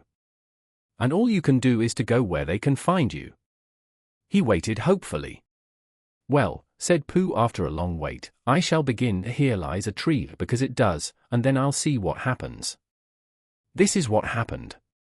Here lies a tree which Owl, or a bird, was fond of when it stood on end. An owl was talking to a friend called me, in case you hadn't heard, when something occurred. For lo, the wind was blusterous and flattened out his favorite tree, and things looked bad for him, and we look bad, I mean, for he and us. I've never known them was. Then Piglet thought a thing. "Courage," he said. "There's always hope. I want a thinnish piece of rope.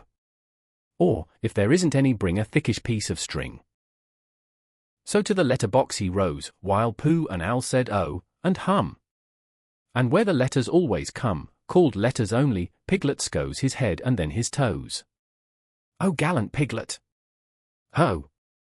Did Piglet tremble? Did he blinch? No, no, he struggled inch by inch through letters only, as I know because I saw him go. He ran, and then he stood and shouted, "Help!" for Owl, a bird, and Pooh, a bear, until he heard the others coming through the wood as quickly as they could. "Help, help, and rescue!" Piglet cried and showed the others where to go. Sing ho! For Piglet ho, and soon the door was opened wide and we were both outside. Sing ho! For Piglet, ho! Ho! So there it is, said Pooh, when he had sung this to himself 3 times. It's come different from what I thought it would, but it's come. Now I must go and sing it to Piglet. I am searching for a new house for Owl, so had you, Rabbit. What's all this? Said Eeyore. Rabbit explained. What's the matter with his old house? Asked Eeyore. Rabbit explained. Nobody tells me, said Eeyore. Nobody keeps me informed.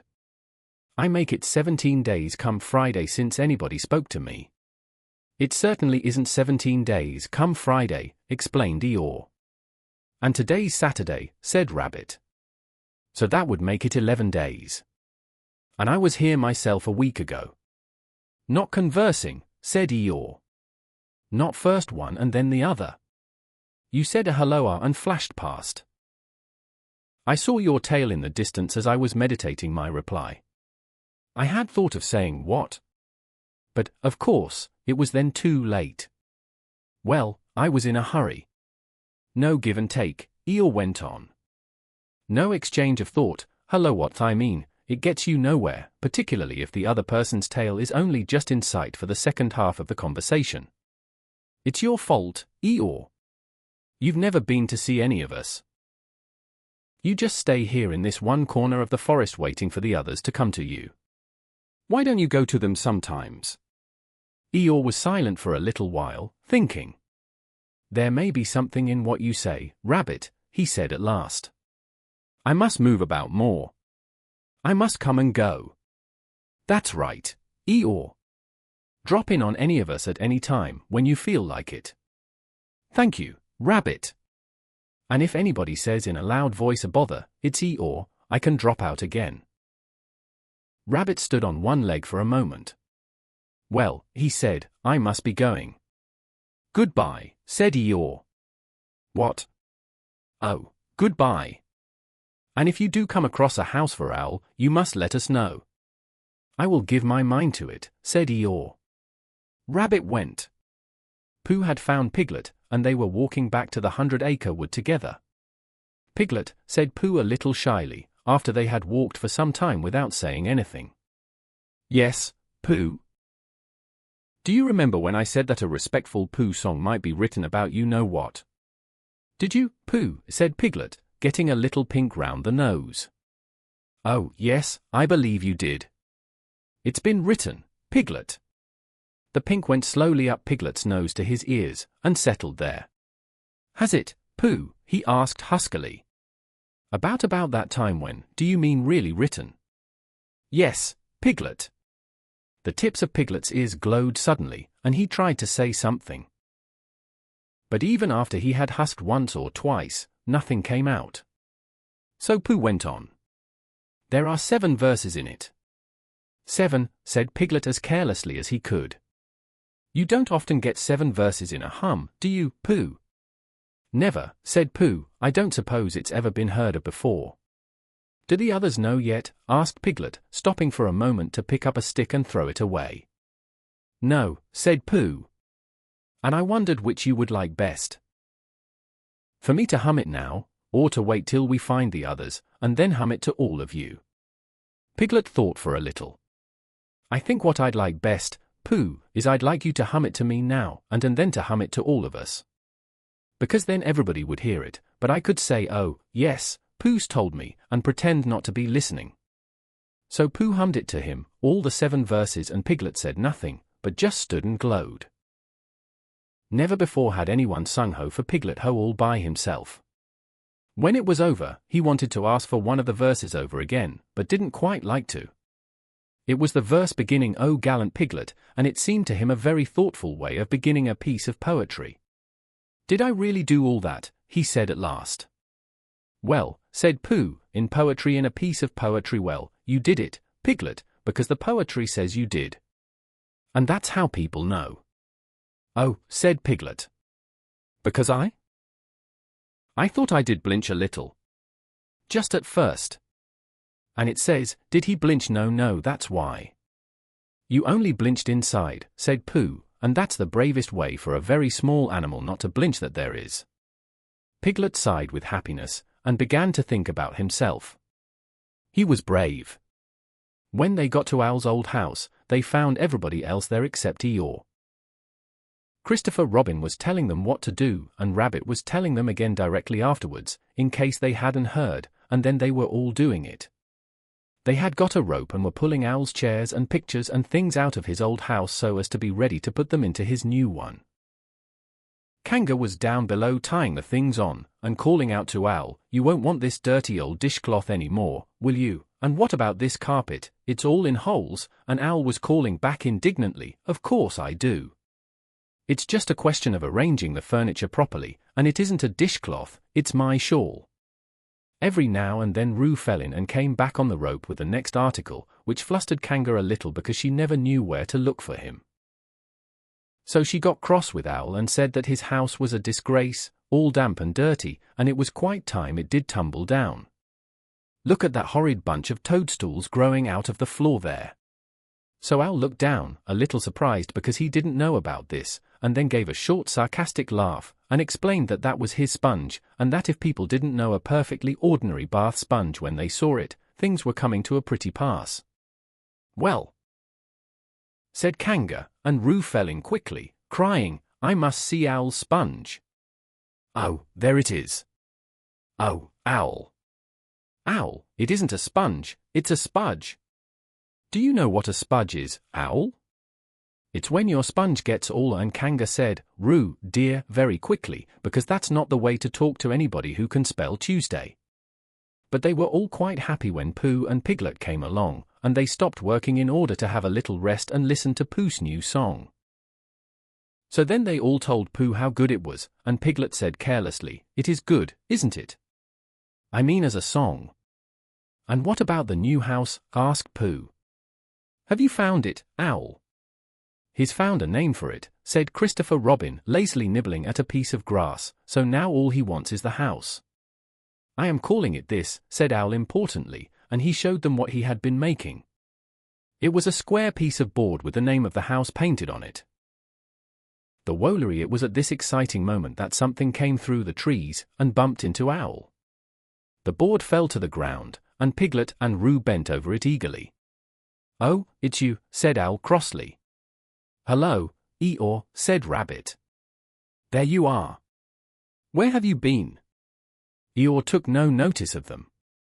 "Good morning, Christopher Robin," he said, brushing away Roo and Piglet, and sitting down on the Woolery. "Are we alone?" "Yes," said Christopher Robin, smiling to himself. "I have been told. The news has worked through to my corner of the forest, the damp bit down on the right, which nobody wants, that a certain person is looking for a house. I have found one for him." "Ah, well done," said Rabbit kindly. Eeyore looked round slowly at him, and then turned back to Christopher Robin. "We have been joined by something," he said in a loud whisper. "But no matter. We can leave it behind. If you will come with me, Christopher Robin, I will show you the house." Christopher Robin jumped up. "Come on, Pooh," he said. "Come on, Tigger," cried Roo. "Shall we go, Owl?" said Rabbit. "Wait a moment," said Owl, picking up his notice board, which had just come into sight again. Eeyore waved them back. "Christopher Robin and I are going for a short walk," he said, "not a jostle. If he likes to bring Pooh and Piglet with him, I shall be glad of their company, but one must be able to breathe." "That's all right," said Rabbit, rather glad to be left in charge of something. "We'll go on getting the things out. Now then, Tigger, where's that rope?" "What's the matter, Owl?" Owl, who had just discovered that his new address was the Smudge, coughed at Eeyore sternly, but said nothing, and Eeyore, with most of the Woolery behind him, marched off with his friends. So, in a little while, they came to the house which Eeyore had found, and for some minutes before they came to it, Piglet was nudging Pooh, and Pooh was nudging Piglet, and they were saying, "It is," and "It can't be," and "It is," really, to each other. And when they got there, it really was. "There," said Eeyore proudly, stopping them outside Piglet's house. "And the name on it, and everything." "Oh," cried Christopher Robin, wondering whether to laugh or what. "Just the house for Owl. Don't you think so, little Piglet?" And then Piglet did a noble thing, and he did it in a sort of dream, while he was thinking of all the wonderful words Pooh had hummed about him. "Yes, it's just the house for Owl," he said grandly. "And I hope he'll be very happy in it." And then he gulped twice, because he had been very happy in it himself. "What do you think, Christopher Robin?" he asked Eeyore a little anxiously, feeling that something wasn't quite right. Christopher Robin had a question to ask first, and he was wondering how to ask it. "Well," he said at last, "it's a very nice house, and if your own house is blown down, you must go somewhere else, mustn't you, Piglet?" "What would you do if your house was blown down?" Before Piglet could think, Pooh answered for him. "He'd come and live with me," said Pooh, "wouldn't you, Piglet?" Piglet squeezed his paw. "Thank you, Pooh," he said, "I should love to." Chapter 10, in which Christopher Robin and Pooh come to an enchanted place, and we leave them there. Christopher Robin was going away.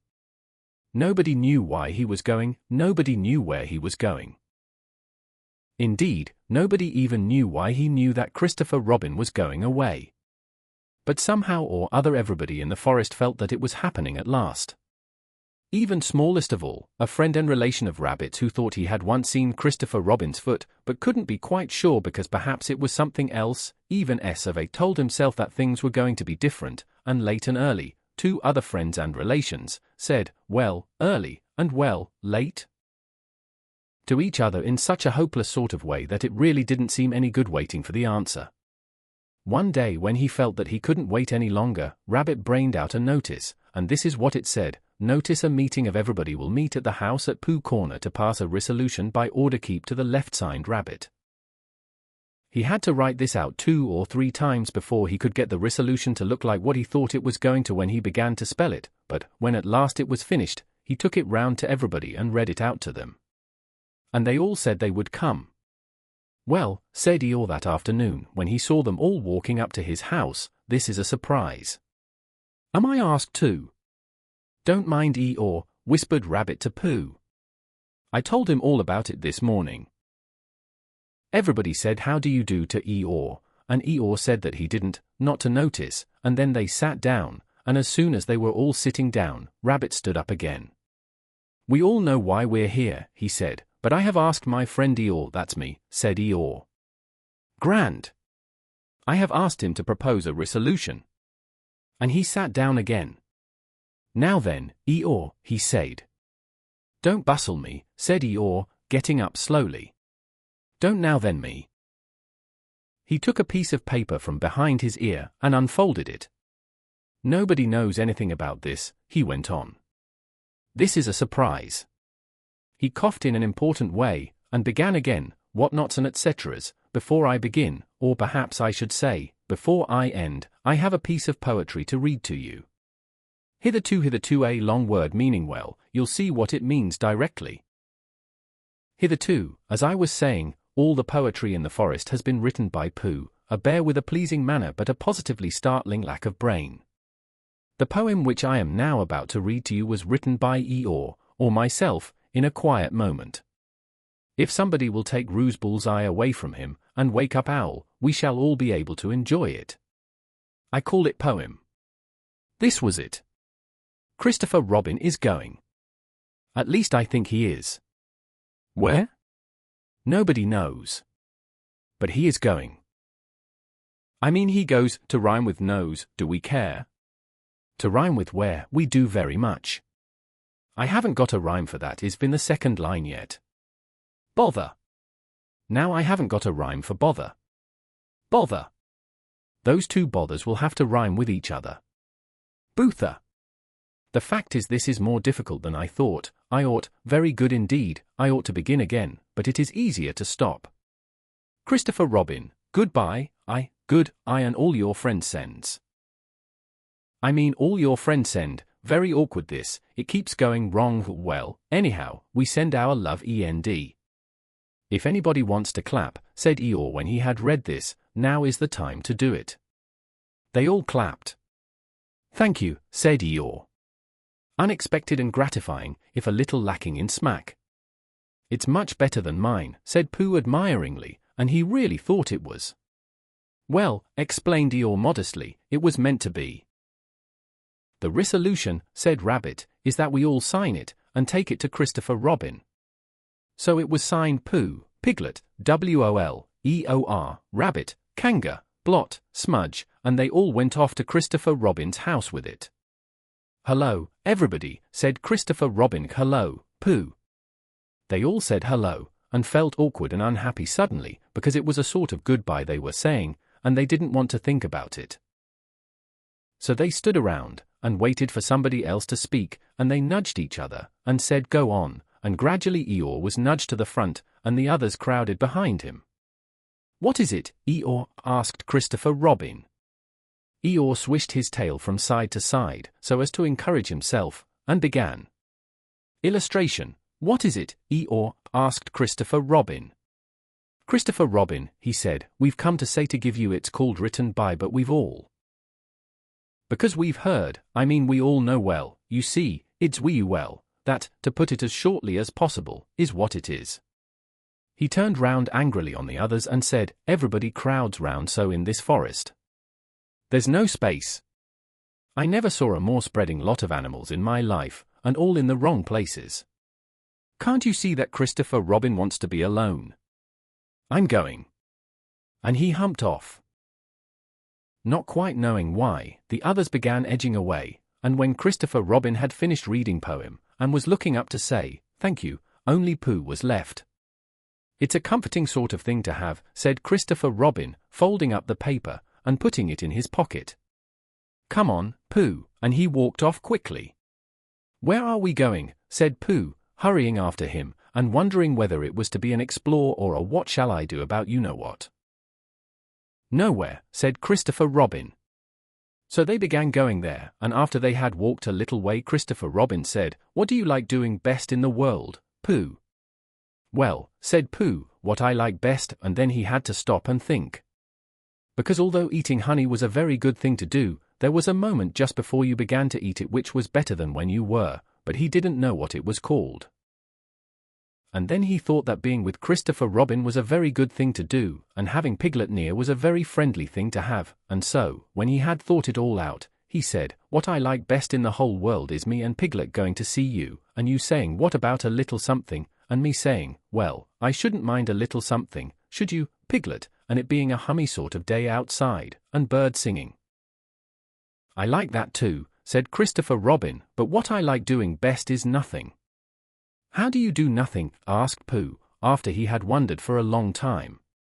"Well, it's when people call out at you just as you're going off to do it. 'What are you going to do, Christopher Robin?' and you say, 'Oh, nothing,' and then you go and do it." "Oh, I see," said Pooh. "This is a nothing sort of thing that we're doing now." "Oh, I see," said Pooh again. "It means just going along, listening to all the things you can't hear, and not bothering." "Oh," said Pooh. They walked on, thinking of this and that, and by they came to an enchanted place on the very top of the forest called Galleon's Lap, which is 60-something trees in a circle. And Christopher Robin knew that it was enchanted because nobody had ever been able to count whether it was 63 or 64, not even when he tied a piece of string round each tree after he had counted it. Being enchanted, its floor was not like the floor of the forest, gorse and bracken and heather, but close-set grass, quiet and smooth and green. It was the only place in the forest where you could sit down carelessly, without getting up again almost at once and looking for somewhere else. Sitting there they could see the whole world spread out until it reached the sky, and whatever there was all the world over was with them in Galleon's lap. Suddenly Christopher Robin began to tell Pooh about some of the things. People called kings and queens, and something called factors, and a place called Europe, and an island in the middle of the sea where no ships came, and how you make a suction pump, if you want to, and when knights were knighted, and what comes from Brazil. And Pooh, his back against one of the 60-something trees, and his paws folded in front of him, said, "Oh, and I didn't know," and thought how wonderful it would be to have a real brain which could tell you things. And by Christopher Robin came to an end of the things, and was silent, and he sat there looking out over the world, and wishing it wouldn't stop. But Pooh was thinking too, and he said suddenly to Christopher Robin, "Is it a very grand thing to be an afternoon, what you said?" "Eh, what?" said Christopher Robin lazily, as he listened to something else. "On a horse," explained Pooh. "A knight?" "Oh, was that it?" said Pooh. "I thought it was is it as grand as a king and factors and all the other things you said?" "Well, it's not as grand as a king," said Christopher Robin, and then, as Pooh seemed disappointed, he added quickly, "but it's grander than factors." "Could a bear be one?" "Of course he could," said Christopher Robin. "I'll make you one." And he took a stick and touched Pooh on the shoulder, and said, "Rise, Sir Pooh de Bear, most faithful of all my knights."